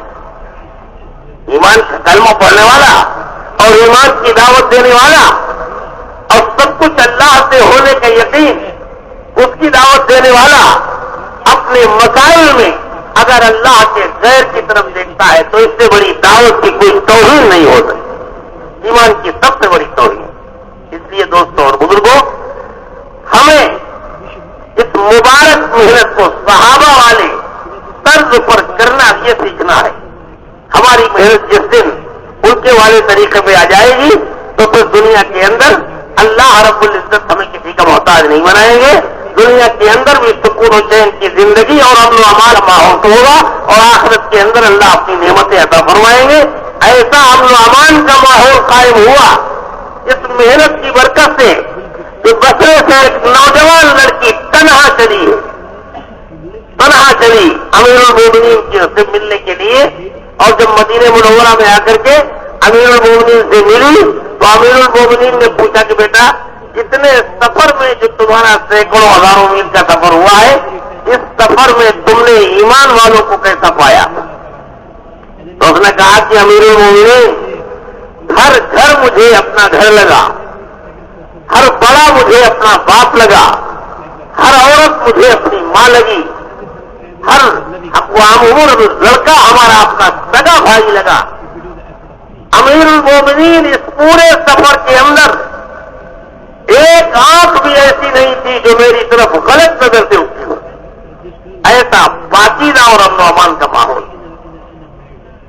اللہ رب العزت اس محنت کی بنیاد کے اوپر دنیا کے اندر بھی حیات طیبہ, سکون اور چین کی زندگی اور آخرت کے اندر نعمت ہے. لیکن اب یہ محنت ہم صحابہ والی قربانیوں کے ساتھ اور ان کے والے انداز پر کرنا سیکھ لیں. تو آج ہم محنت تو کر رہے ہیں لیکن صحابہ کی قربانیوں کی بات تو بہت دور کی ہے. ان کی قربانیوں کے سامنے اپنی محنت کو محنت کہتے ہوئے بھی شرم آتی. ہماری کیا محنت, تو کھلواڑ کر رہے ہیں. ہماری محنتوں سے کیا ہو رہا ہے؟ بگاڑ وجود میں آ رہا ہے. اس لیے کہ اس محنت کا حق نہیں ادا ہو رہا ہے. یہ کام ہماری تقریروں, بیانات اور ہماری تدبیروں اور مشوروں سے یہ کام نہیں چل رہا. خدا کی قسم یہ کام ان گمنام اللہ کے بندوں کے آنسوؤں سے چل رہا ہے جو رات کی تنہائیوں میں اٹھ کر کے اللہ کے سامنے گر گراتے. ان کے آنسوؤں کی برکت سے یہ کام چل رہا ہے. یہ ہمارے مشوروں سے اور ہماری تدبیروں سے اور ہماری رائے اور عقل و دان سے یہ کام نہیں چل رہا. یہ کام اللہ کا ہے, قربانیوں کی بنیاد پر چلے گا. مولانا عیسیٰ رحمۃ اللہ علیہ فرمایا کرتے تھے اس کام کو قربانیوں کے ساتھ کرنے کا مزاج بناؤ. اگر تم نے اس کام کو قربانی कुर्बानियों के साथ करने का मिजाज बना लिया तो बातिल तुम्हारा मुकाबला नहीं कर सकता। उसके पास सब कुछ है मगर मुजाहिदा नहीं, कुर्बानी है, कुर्बानी उसके पास नहीं है। लेकिन अगर तुमने इस काम को सहूलत पर लाने की कोशिश की, आसानियां और सहूलत और राहत अगर इसके ऊपर लाने की कोशिश की तो याद रखो बातिल तुमसे हजारों मील आगे बढ़ जाएगा, तुम उसका मुकाबला नहीं कर सकते। इसलिए कि उसके पास ऐसे हिजरत के नक्शे बहुत ज्यादा हैं। तो इसलिए सहाबा वाले सर्व के ऊपर उनकी वाली कुर्बानियों पर इस मेहनत को करना सीखना है। তো মোহতারাম দোস্ত বুজুর্গ বলতেছেন যে এরকম ভাবে আমাদের দিলের মধ্যে যদি ওই ইয়াকিন পয়দা হয়ে যায়, যে ইয়াকিন একটা ছোট বাচ্চার দিলের মধ্যে আছে, একটা ছোট বাচ্চার দিলের মধ্যে যে ইয়াকিনটা আছে, ওই ইয়াকিন যদি আমাদের দিলের মধ্যে পয়দা হয়ে যায়, যেরকম বাচ্চা ইয়াকিন করে যে কোনো সমস্যার মধ্যে এটার সমাধানকারী হইল একমাত্র তার মা। কোন প্রয়োজন দেখা দিচ্ছে তো সে দৌড়ায় মায়ের কাছে আসে, খাবার প্রয়োজন হচ্ছে তাহলেও সে দৌড়ায় মায়ের কাছে আসে, কেউ তাকে ভয় দেখাইছে এই সময় সে দৌড়ায় মায়ের কাছে আসে। আর এরকম ভাবে ঘুমের প্রয়োজন হয়েছে তখনও সে মায়ের কাছে আসে, পেশাব পায়খানার প্রয়োজন হইলেও সে মায়ের কাছে দৌড়ায় আসে। তো বলেন যে সব কিছুর ঠিকানা সে দেখে তার মায়ের কোলের মধ্যে। আর বলেন যে এরকম ভাবে বাপ আছে, ভাই আছে, আর বলেন যে এরকম ভাবে আত্মীয় স্বজন আছে, এই সব কিছু থাকা সত্ত্বেও সে মায়ের কাছে এসে তার সমস্ত লাইনের প্রয়োজনকে পুরা করার চেষ্টা করে। আর বলেন যে তার দিলের মধ্যে এতটুকু ওয়াসওয়াসাও বাকি থাকে না যে তার মানকেও তার ওজন পুরা। একেবারে শতভাগের মধ্যে শতভাগ তার দিলের মধ্যে বিশ্বাস যে আমার এখন যে প্রয়োজনটা আছে এটা মায়ের কাছে যায় শেষ করলেই অথবা মায়ের কাছে হাজির হইতে পারলেই আমার এই প্রয়োজনটা হবে। আর বলেন যে কোনো কারণে যদি দেখা যায় যে মা তার প্রয়োজনকে পুরা করতে দেরি করতেছে, ওই যে এই অবস্থায় বাচ্চার কাজটা কি হয়, ওই যে এই অবস্থায় বাচ্চার হয় যে বাচ্চা ওই সময় এরকম ভাবে মায়ের কোলের মধ্যে যে এরকম ভাবে গড়াগড়ি শুরু করে আর সাথে সাথে তার চোখ দিয়ে পানি বের হওয়া শুরু হয়, কান্নাকাটি শুরু করে।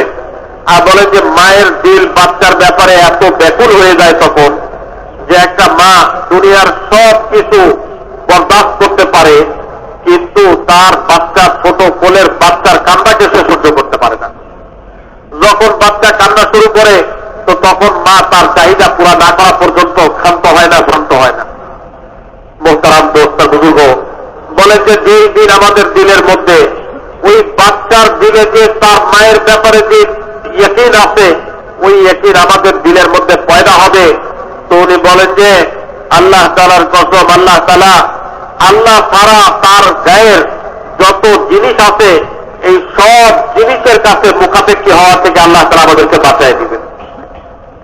যেমন বাচ্চা তার মা ছাড়া অন্য কোনো দিকে আর মুখাপেক্ষী হয় না, যার কারণে বাচ্চা তার মা ছাড়া অন্য কারো কাছ থেকে তার প্রয়োজনকেও পুরা করাইতে হয় না। ঠিক মোহতারাম দোস্ত বুজুর্গ যেই দিন আমাদের দিলের মধ্যে ওই বিশ্বাস আর ইয়াকিন পয়দা হবে যে একমাত্র আল্লাহ তাআলাই সবকিছু করতেছেন, বলেন যে ওই দিন আল্লাহ তাআলা আমাদেরকে আল্লাহর গায়ের মুখাপেক্ষী আর করবেন না। দ্বিতীয় হইল যখন মা তার কোনো প্রয়োজন পুরা করতে কোনো কারণে দেরি করে তখন বাচ্চা কান্নাকাটি শুরু করে দেয়। বাচ্চা কি করে, কই যে কান্না শুরু করে দেয়। ঠিক মোহতারাম দোস্ত বুজুর্গ বলে যে এরকম ভাবে আমাদের ভিতরেও যখন এই সিফাত আসবে যে আমরা ইয়াকিনের লাইনে মেহনত করতেছি, ইমানের লাইনে মেহনত করতেছি, আর কোনো কারণে আমাদের কোনো প্রয়োজন দেখা দিচ্ছে তো আমরা আল্লাহ তাআলার সামনে দুই হাত উঠায়ে চোখের পানি ফেলতেছি আর আল্লাহর কাছে কান্নাকাটি করতে পারতেছি। আল্লাহর সামনে রোনাজারি করার যে অভ্যাস আমাদের মধ্যে পয়দা হয়ে গেছে, রাতে উঠা আল্লাহর কাছে কান্নাকাটি করা, আল্লাহর থেকে চাওয়া এবং আল্লাহ তাআলার কাছ থেকে নেওয়ার যোগ্যতা আমাদের মধ্যে পয়দা হয়ে গেছে। আল্লাহর সামনে চোখের পানি ঝরানোর যোগ্যতা আমাদের মধ্যে পয়দা হয়ে গেছে। উনি বলেন যে আল্লাহ তাআলা ওই সময় ওই ব্যক্তিকে কোনো সময় ইহুদ আর নাসারার সামনে যে আল্লাহ তাআলা তাকে কাঁদাইবেন না, আর ইহুদ আর নাসারার সামনে তাকে আল্লাহ তাআলা কোনো সময় মুখাপেক্ষী করবেন না। মোহতারাম দোস্ত বুজুর্গ বলেন যে যে এই দাওয়াতের কামটাই হইল ইয়াকিনকে বানাইবার জন্য, নিজের দিলের ভিতরে ওই সহি ইয়াকিনকে পয়দা করবার জন্যই এই দাওয়াতের কাম। আল্লাহ তাআলা যে এই কাম দিয়েছেন, এই কাম তো মোহতারাম দোস্তর বুজুর্গ আমাদের এই দিলের ইয়াকিনকে সহি করবার জন্য, দিলের ভিতরের ওই বিশ্বাসকে সহি করবার জন্যই হইল এই মেহনত। কিন্তু মোহতারাম দোস্তর বুজুর্গ এই মেহনত তো আমাদেরকে ওই তর্জ তরিকায় করতে হবে, ওই সিফাত এবং গুণাবলীর সাথে করতে হবে, যেই সিফাত আর গুণাবলীর সাথে হুজুরে পাক সাল্লাল্লাহু আলাইহি ওয়াসাল্লাম মেহনত করতেন, যে সিফাত আর গুণাবলীর সাথে যে এরকম ভাবে সাহাবায়ে কেরাম মেহনত করতেন, যেই তরতিব শিখাই দিয়ে গেছেন এবং যেই গুণাবলী শিখাই দিয়ে গেছেন, এর উপরে যখন মেহনত হবে তখন এই মেহনতের দ্বারা ওই সমস্ত সাহায্য, ওই সমস্ত মদদ, ওই সমস্ত নুসরত সব কিছু নাযিল হইতে থাকবে কিয়ামত পর্যন্ত, যেগুলো হুজুরে পাক সাল্লাল্লাহু আলাইহি ওয়াসাল্লামের জামানায় নাযিল হয়েছে। মোহতারাম দোস্তর বুজুর্গ, হুজুর সাল্লাল্লাহু আলাইহি ওয়াসাল্লাম এই উম্মতকে বেসাহারা রেখে যাননি, আর ঠিকানাহীন রেখে যাননি।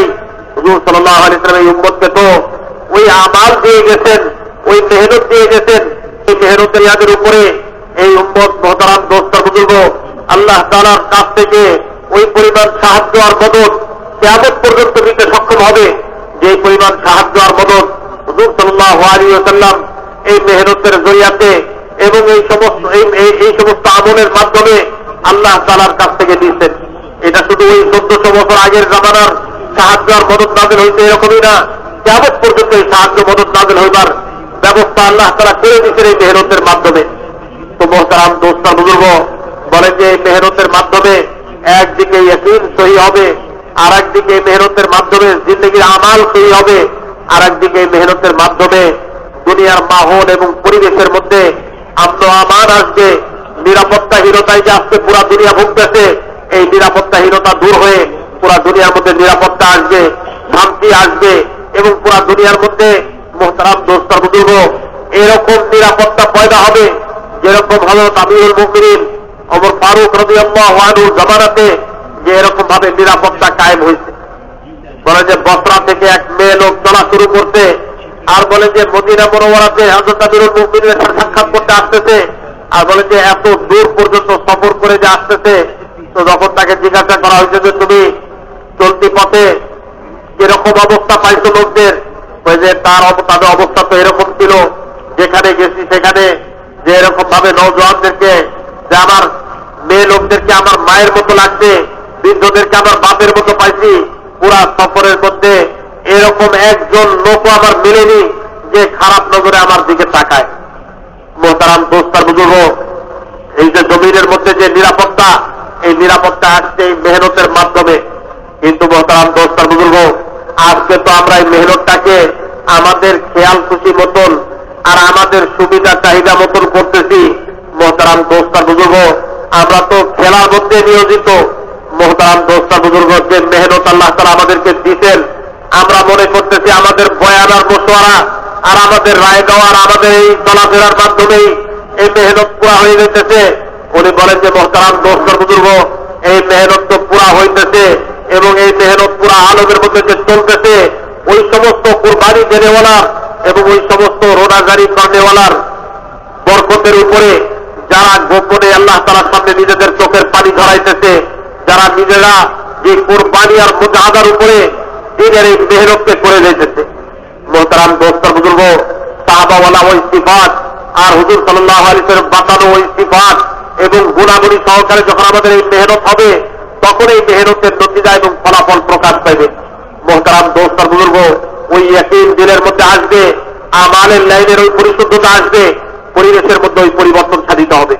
মোহতারাম দোস্তর বুজুর্গ এই জন্য হযরত মাওলানা ইউসুফ সাহেব রহমাতুল্লাহ আলাইহি ফরমাইছেন যে এরকম ভাবে তোমাদেরকে তোমরা যে মেহনত করতেছো, এই মেহনতের মধ্যে যে এরকম ভাবে এই মেহনতের মধ্যে তো শক্তি, আর এরকম ভাবে এই মেহনতের শক্তি ওই সময় প্রকাশ পাবে যখন নাকি যে এরকম ভাবে তোমরা এই মেহনতকে মুজাহাদার সাথে করবে, কোরবানির সাথে করবে।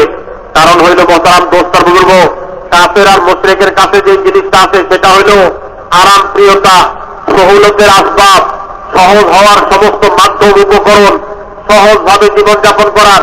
বলেন যে আর তাদের কাছে যেটা নাই সেটা হইল মুজাহাদা। তোরে বলে যে মেহনতের মধ্যে যখন মুজাহাদা এবং কোরবানির সাথে চলা হবে তো তখন এই মেহনতের মাধ্যমে আল্লাহ তাআলার গায়েবী মদদ আর সাহায্য বান্দার জন্য নেমে আসবে। আর বলে যে তোমরা যখন এই মেহনতের মধ্যে আসানি আর সুবিধা তালাশ করা শুরু করবে, সব লাইনের সুবিধা, সব লাইনের সহজ হওয়া, সব লাইনে এরকম ভাবে আসান হওয়া, সুবিধার তালাশের পিছনে পড়ে যাবে, তখন বলে যে কাফের মুশরিক হাজারো মাইল আগে তোমাদের চলে যাবে, যেহেতু আরাম আয়েস এবং সুবিধার সব ধরনের উপকরণ আর মাধ্যম তাদের কাছে তোমাদের থেকে হাজারো গুণ বেশি। মোহতারাম দোস্তর বুজুর্গ, এই জিহাদা এই রাস্তার মধ্যে, এই মুজাহাদাই আমাদেরকে এই রাস্তার মধ্যে হেদায়েতের ব্যবস্থা করে দিবে, জিন্দেগির পরিবর্তনের ব্যবস্থা করে দিবে এবং এই মুজাহাদার মাধ্যমে আল্লাহর মদদ আর সাহায্য এই মেহনতের মধ্যে নেবে। এই জন্য ভাইয়ের দোস্ত, দিনের ইয়াকিনের পরিবর্তনের জন্য, পরিবেশের মধ্যে পরিবর্তনের জন্য, জিন্দেগির মধ্যে যেরকম ভাবে আরাম, জিন্দেগির মধ্যে চ্যান সুকুন আসবার জন্য এবং পবিত্র জিন্দেগিকে হাসিল করবার জন্য আল্লাহ তাআলা আমাদেরকে এই মেহনত দিয়ে দিচ্ছেন। এই মেহনতের শহীদ নতিজা ওই সময় প্রকাশ পাবে যখন নাকি এই মেহনতটা মোহতারাম দোস্তর বুজুর্গ হুজুর সাল্লাল্লাহু আলাইহি ওয়াসাল্লাম ওয়ালা তদবির এবং হুজুর ওয়ালা সিফাতের সাথে করা হবে। दोस्तों और बुजुर्गों, सहाबा वाली कुर्बानियों के साथ जब हम ये काम करना सीख लेंगे और उनके तरीके पर काम करने वाले बन जाएंगे तो अल्लाह रब्बुल इज्जत इस दुनिया के अंदर भी पता नहीं अल्लाह के कितने बंदों को हिदायत से नवाजेंगे, कितने लोगों की अल्लाह पाक सुकून और चैन की जिंदगी के फैसले फरमाएंगे, वो तो अल्लाह ही के इल्म के अंदर है।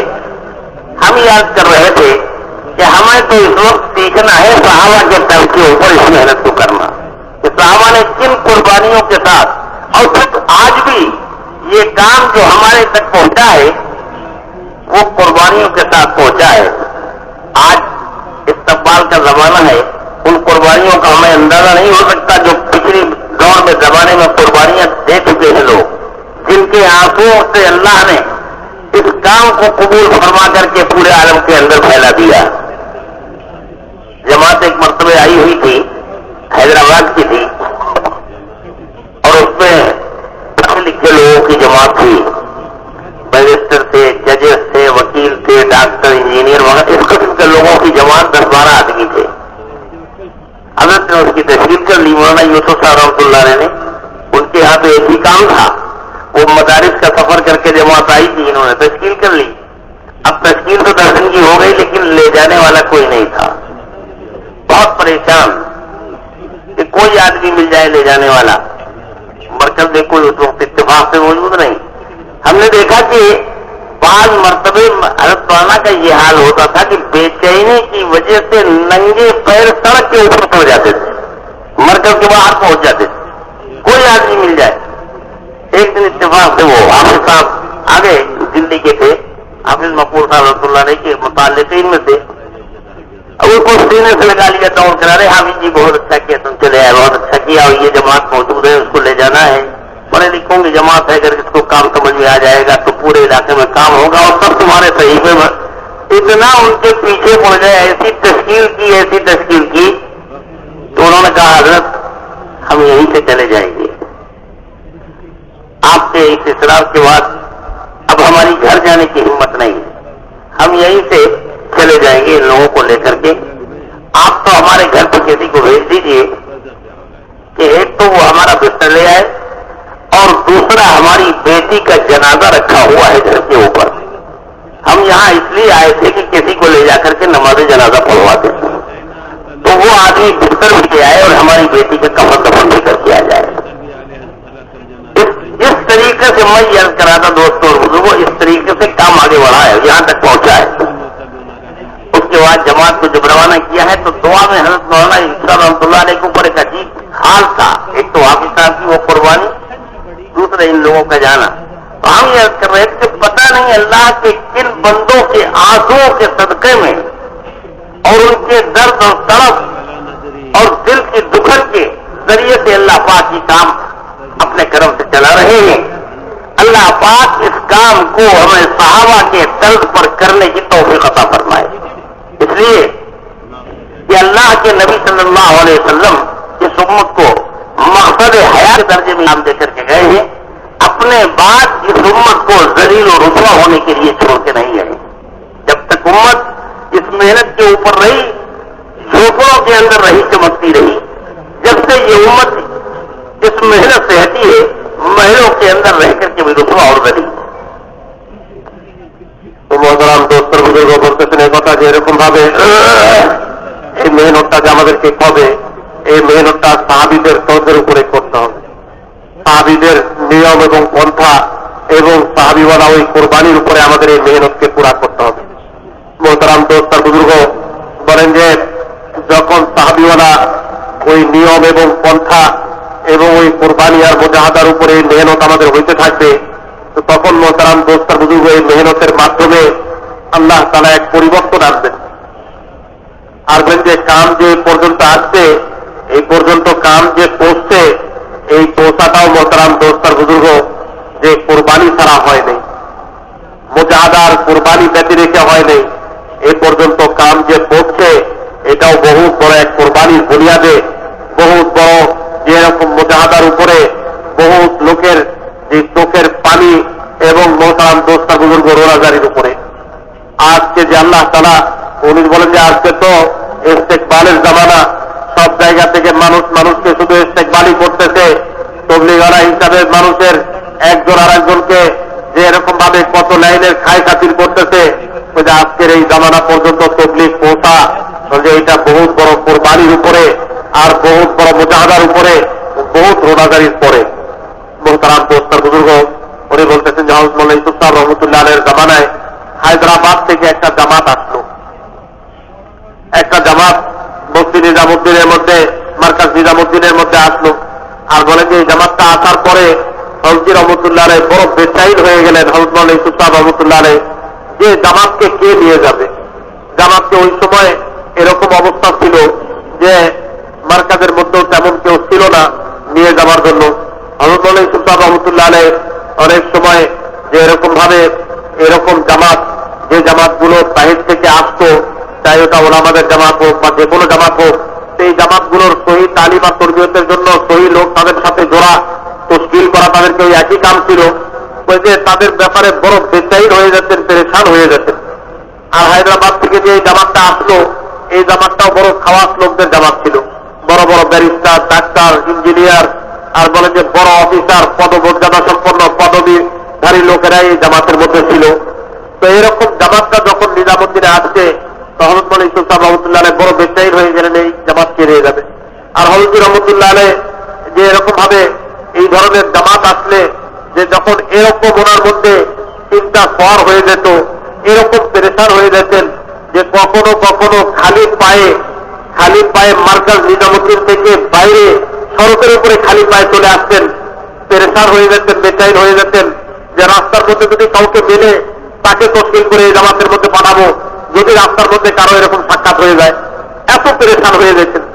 তো মোহতারাম দোস্তা বুজুর্গ বলেন যে ওই সময় দিল্লির এক ওনার সাথে সম্পর্ক রাখতেন এমন এক ব্যক্তি হাফেজ মকবুল সাহেব রহমতুল্লাহ আলাইহি, উনি আসছেন মার্কাজের মধ্যে। হযরত রহমতুল্লাহ আলাইহি তাকে এমন ভাবে বুঝাইছেন আর বুঝাইতে ওনাকে এরকম ভাবে তৈয়ার করতে করতে ওনার অবস্থা এরকম দাঁড়াইছে যে মোহতারাম দোস্তার বুজুর্গ উনি বলছেন যে হযরত আপনার ইসরারের উপরে এবং আপনার তরগিবের উপরে আমার তো হিম্মত হইতেছে না যে আমি বাসায় যায় তৈয়ার হয়ে আসবো, আমার তো আল্লাহর রাস্তায় যাওয়ার জন্য বিছনা বেডিং এর প্রয়োজন আছে। তো আপনি মেহেরবানি করে একজন লোককে পাঠান যে আমার বাসা থেকে বিছনাটা নিয়ে আসে, আমার সফরের এই সামানটা তৈয়ার করে নিয়ে আসে। কিন্তু এর সাথে আরো একটা কাজ করে আসতে হবে, আমি তো আপনার সাথে সাক্ষাৎ করতে আসছিলাম এই মার্কাজ নিজামুদ্দিনে, যে কাউকে এখান থেকে নিয়ে যাব, আমার ঘরের মধ্যে আমার মেয়ের ইন্তেকাল হয়ে গেছে, তার জানাজা পড়াইবার জন্য আর জানাজার নামাজে শরীক করাইবার জন্য কোন একজনকে চায়া নিয়ে আপনার কাছ থেকে যাবো ওই জানাজা পড়াইতে, এই জন্য আসছিলাম এই মার্কাজের মধ্যে। তো আমার বিছনা যে আনতে যাবে সে যেন আমার ওই মেয়ের একটু জানাজা পড়াইয়া তার কাপড় দাফনেরও ব্যবস্থা করে আসছে। আমার তো হিম্মত হইতেছে না আর বাড়িতে ফিরে যেতে। তো ঘরের মধ্যে নিজের মেয়ের জানাজা রাইখা হযরত মাওলানা ইউসুফ সাহেব রহমতুল্লাহ আলাইহির কথার উপরে সে আল্লাহর রাস্তায় বেরিয়েছে ওই হায়দ্রাবাদের ওই জামাতকে নিয়ে।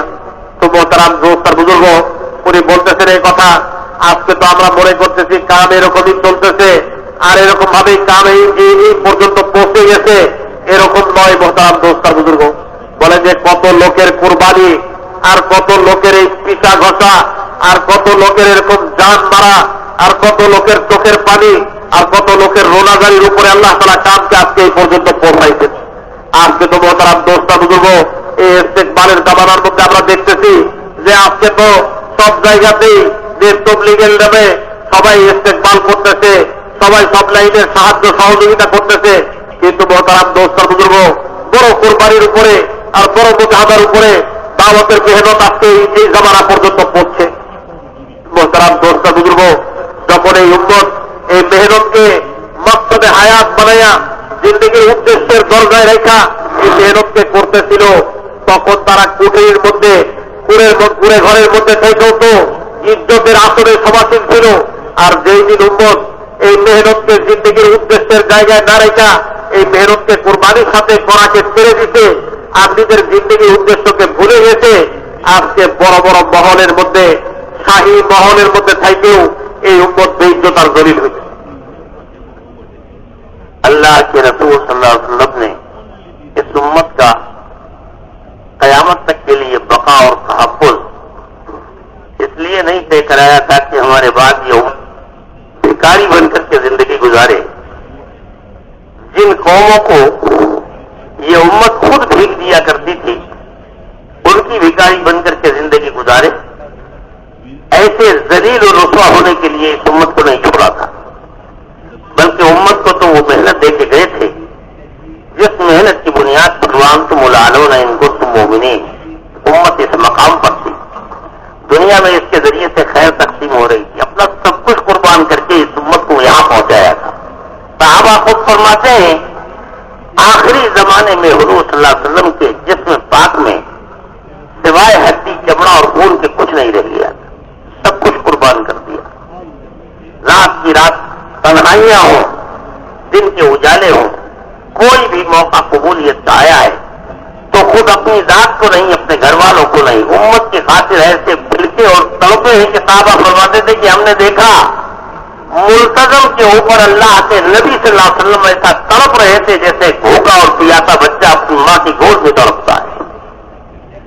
सब कुछ बर्दाश्त किया, इस उम्मत की तरफ से कौन सी अजियत थी जो नहीं पहुंचाई गई। हुजूर सल्लल्लाहु अलैहि वसल्लम ने खुद फरमाया आयशा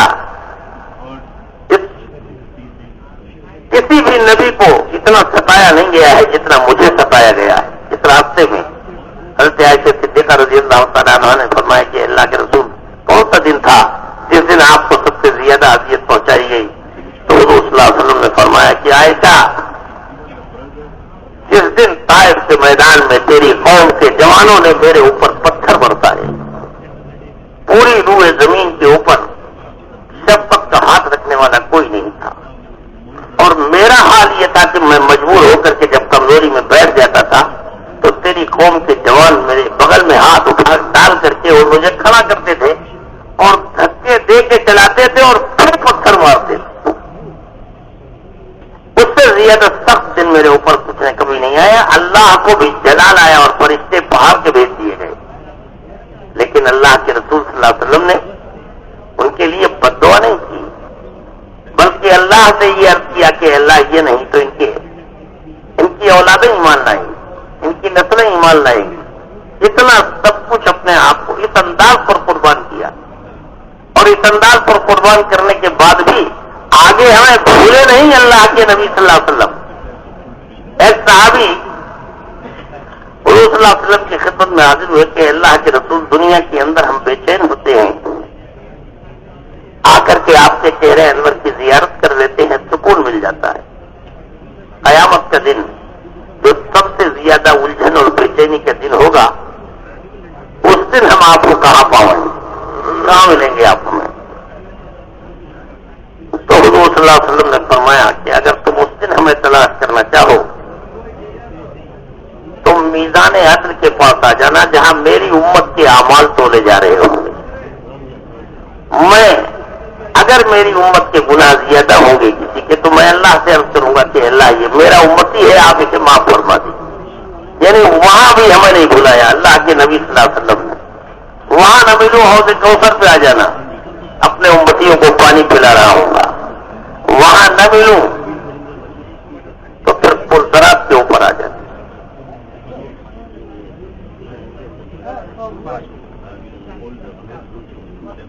তো মোহতারাম দোস্তর বুজুর্গ বলেন যে এরকম ভাবে হুজুরে পাক সাল্লাল্লাহু আলাইহি ওয়াসাল্লাম এই উম্মতকে যে এরকম ভাবে ঠিকানাহীন অবস্থায় ছেড়ে যাননি, এমন এক মেহনত এই উম্মতকে দিয়ে গেছেন যে মেহনতের মাধ্যমে উম্মতের জিন্দগিরও সংশোধন হবে, হেদায়েত আসবে তাদের জিন্দগির মধ্যে।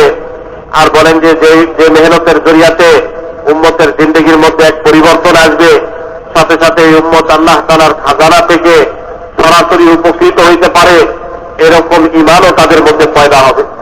এমন এক মেহনত এই উম্মতকে দিয়ে গেছেন যে মেহনতের দ্বারা বলেন যে মোহতারাম দোস্তার বুজুর্গ এই উম্মতকে যে এরকম ভাবে অন্যের কাছে মুখাপেক্ষী হওয়া থেকে বাঁচাই দিয়ে গেছেন। উনি বলেন যে এই মেহনত ছেড়ে দেওয়ার কারণে আজকে ওই সমস্ত কওমদের কাছে আমাদেরকে মোহতাজ হইতে হইতেছে যারা এই মেহনত করা অবস্থাতে মুসলমানদের কাছে মোহতাজ হয়ে চলতেছিল। হুজুরের জামানাতে যারা মুসলমানদের কাছে মোহতাজ হইয়া বশ্যতা স্বীকার করে চলতেছিল, ওই মেহনতকে ছাড়বার কারণে আজকে মুসলমানেরা তাদের কাছে মোহতাজ হইয়া জিন্দগি যাপন করতেছে। মোহতারাম দোস্তার বুজুর্গ বলেন যে এই কুরবানির সাথে যখন এই মেহনতকে করা হবে, তখন মোহতারাম দোস্তার বুজুর্গ এই মেহনতের জরিয়াতে দিলের মধ্যে ইয়কিন বাড়বে, আর জিন্দগির মধ্যে আমাল সহি হবে, আর আল্লাহ তাআলার খাজানা থেকে নিবার যোগ্যতা আসবে, আর মানুষের কাছে মোহতাজ আর মুখাপেক্ষী হওয়া থেকে আল্লাহ তাআলা আমাদেরকে বাঁচাই দিবেন। সেই জন্য বলে যে এই মেহনতটা কুরবানি চায়, এই মেহনতটা মুজাহাদা চায়, যে কুরবানি হুজুরে পাক সাল্লাল্লাহু আলাইহি ওয়াসাল্লাম করতেন। এই জন্য সাহাবীরা বলতেন যে আখেরি জামানাতে হুজুরের শরীরে শুধু হাড্ডি আর চামড়া ছাড়া আর কিছু বাকি আছিল না, এরকম মেহনত আর মুজাহাদা করতেন। সাহাবায়ে কেরাম ফরমাইছেন যে আমরা হুজুরে পাক সাল্লাল্লাহু আলাইহি ওয়াসাল্লামকে দেখছি, উনি মুলতাজিমের মধ্যে এরকম ভাবে তরপাইতেছেন যেরকম একটা ক্ষুধার্ত বাচ্চা যে ক্ষুধার তাড়নায় তার মায়ের কোলের মধ্যে গড়াগড়ি করে। উম্মতের জন্য এরকম যে এরকম ভাবে মেহনত আর কুরবানি করতেন, মুজাহাদা উঠাইছেন, যে এরকম ভাবে ওই মুলতাজিমের মধ্যে নিজের জন্য না উম্মতের জন্য দোয়া করতেন। আর এরকম কষ্ট আর মুজাহাদা এই উম্মতের জন্য উঠাইছেন, এই উম্মতকে খালি হাতে ছেড়ে যাননি, এই উম্মতের জন্য এরকম কষ্ট আর মুজাহাদা উঠাইয়া যে এরকম ভাবে দুনিয়ার জিন্দগিতে এই উম্মত কখনো বৈধতার জলিল না হয়, আর আগে সামনে কোন সময় যেন এই উম্মত বেইজ্জত এবং দিল্লতির মধ্যে না পড়ে সবকিছুর ব্যবস্থা করে রেখে গেছে। তো মোহতারাম দোস্তার বুজুর্গ হুজুরে পাক সাল্লাল্লাহু আলাইহি ওয়াসাল্লাম ফরমাইছেন যে এই রাস্তায় আমাকে যত কষ্ট দেওয়া হয়েছে এত কষ্ট আর কাউকে দেওয়া হয়নি, আর এই রাস্তায় আমাকে যত ভয় দেখানো হয়েছে এত ভয় আর কাউকে দেখানো হয়নি। মোহতারাম দোস্তার বুজুর্গ হযরত আয়েশা রাদিয়াল্লাহু তাআলা আনহা বলতেন যে ইয়া রাসূলুল্লাহ, সবচেয়ে কষ্ট আর কুরবানির দিন আপনার কাছে কোনটা ছিল? হুজুরে পাক সাল্লাল্লাহু আলাইহি ওয়াসাল্লাম ফরমাইছেন যে আয়েশা, ওই তায়েফের দিন ছিল, যে তায়েফের দিন তোমার কওম আমার উপরে পাথর নিক্ষেপ করতেছিল, আর পাথর খাইয়া যে আমি বসে যাইতেছিলাম, চলার শক্তি আমার মধ্যে বাকি ছিল না। তো ওই সময় নওজোয়ান আয়েশা আমার বগলের নিচে ধইরা যে আমাকে দাঁড় করাইয়া জবরদস্তি চালাইতো, আর চলন্ত অবস্থায় তারা আবার আমার শরীরের মধ্যে পাথর নিক্ষেপ করত। মোহতারাম দোস্তার বুজুর্গ, এই কষ্ট আর কুরবানি শুধু নিজের জন্য করেন নাই, এই উম্মতের নাজাতের জন্য করে গেছে। আর এরকম কুরবানির পরে মোহতারাম দোস্তার বুজুর্গ বলেন যে উম্মতের জন্য বদদোয়া করেন নাই, হালাকতের বদদোয়া করেন নাই, বলকে উম্মতের জন্য দোয়া করতেন যে আল্লাহ এরা যদি হেদায়েতের মধ্যে না আসে, এদের বংশধর এক সময়ে যে আল্লাহ হেদায়েতের উপরে আসবে এদেরকে ধ্বংস করেন না। পাহাড়ের ফেরেশতা আসছে আর ধ্বংস করে দেওয়ার ফেরেশতা নাযিল হইছে, হুজুরে পাক সাল্লাল্লাহু আলাইহি ওয়াসাল্লাম তাদেরকে অনুমতি দেন নাই আর নিজেও বদদোয়া করেন নাই। আর বলেন যে এরকম ভাবে শুধু দুনিয়ার জিন্দগিতে নয়, মৌতের পরে এই উম্মতের কোথাও কোনো সমস্যা না হয়, এই জন্য হুজুরে পাক সাল্লাল্লাহু আলাইহি ওয়াসাল্লাম বড় ব্যতিব্যস্ত থাকবেন। বলে যে এরকম ভাবে হাসরের ময়দানের মধ্যে কোথায় হুজুরে পাক সাল্লাল্লাহু আলাইহি ওয়াসাল্লামকে পাওয়া যাবে, এই ব্যাপারে সাহাবীরা এসে জিজ্ঞাসা করতেন। আর জিজ্ঞাসা করাটা বড় আদবের সাথে ছিল। বলতেন এই কথা যে ইয়া রাসূলুল্লাহ, দুনিয়াতে আমাদের দিলের মধ্যে কোন লাইনের পেরেশানি আসলে আমরা কি করি, সাথে সাথে আপনার দরবারে হাজির হই, আপনার চেহারা মোবারকের প্রতি দর্শন করি, আর আপনার চেহারা দেখার সাথে সাথে আমাদের দিলের সমস্ত পেরেশানি দূর হয়ে যায়। কিন্তু ইয়া রাসূলুল্লাহ, আপনি যখন দুনিয়া বিদায় নিয়ে যাবেন আর আমরাও দুনিয়া থেকে বিদায় নিয়ে যাব, ওই সময় আমরা আপনাকে কোথায় পাবো আর কোথায় দেখবো? হুজুরে পাক সাল্লাল্লাহু আলাইহি ওয়াসাল্লাম বলতে চিন্তার কোনো কারণ নেই। তোমরা যখন হাসরের ময়দানের মধ্যে আমাকে তালাশ করতে চাইবে, তখন আমাকে ওই জায়গাটায় আগে তালাশ করবে যে জায়গাটার মধ্যে আমার উম্মতের নেকি বদি ওজন হয়, অর্থাৎ মিজানের পাল্লার কাছে নেকি বদি ওজনের পাল্লার পাশে তুমি আমাকে পাইবে। কোন সময় এই পাল্লার পাশে, কোন সময় উম্মতের সুপারিশের জন্য পুলসেরাতের পাশে, কোন সময় বিভিন্ন জায়গার মধ্যে তোমরা আমাকে তালাশ করে দিবে। ওই জায়গাতে আমি তোমাদের জন্য সুপারিশ করব। دوستوں اور بزرگوں، اللہ کے نبی صلی اللہ علیہ وسلم نے زندگی کی ایک ایک سانس امت کے لیے قربانی کی، اپنے آپ کو بالکل کھلا دیا۔ نبوت کے ملنے کے بعد سے لے کر کے وصال تک کا کوئی لمحہ ایسا نہیں ہے جو امت کے غم سے خالی ہو۔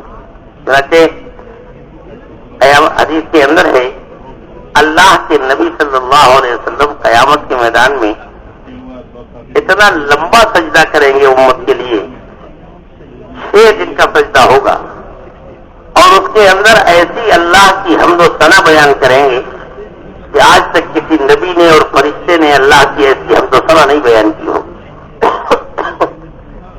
لایا جائے گا مقام محمود کے نبی امی تشریف رکھے ہیں، اللہ عرض کریں گے کہ اللہ یہ آپ کا احسان اور کرم ہے، لیکن میں اگر جنت میں چلا جاؤں گا اس پہ بیٹھ کر کے تو میرے بعد میری امت کہاں جائے گی، کیا ہوگا اس کا؟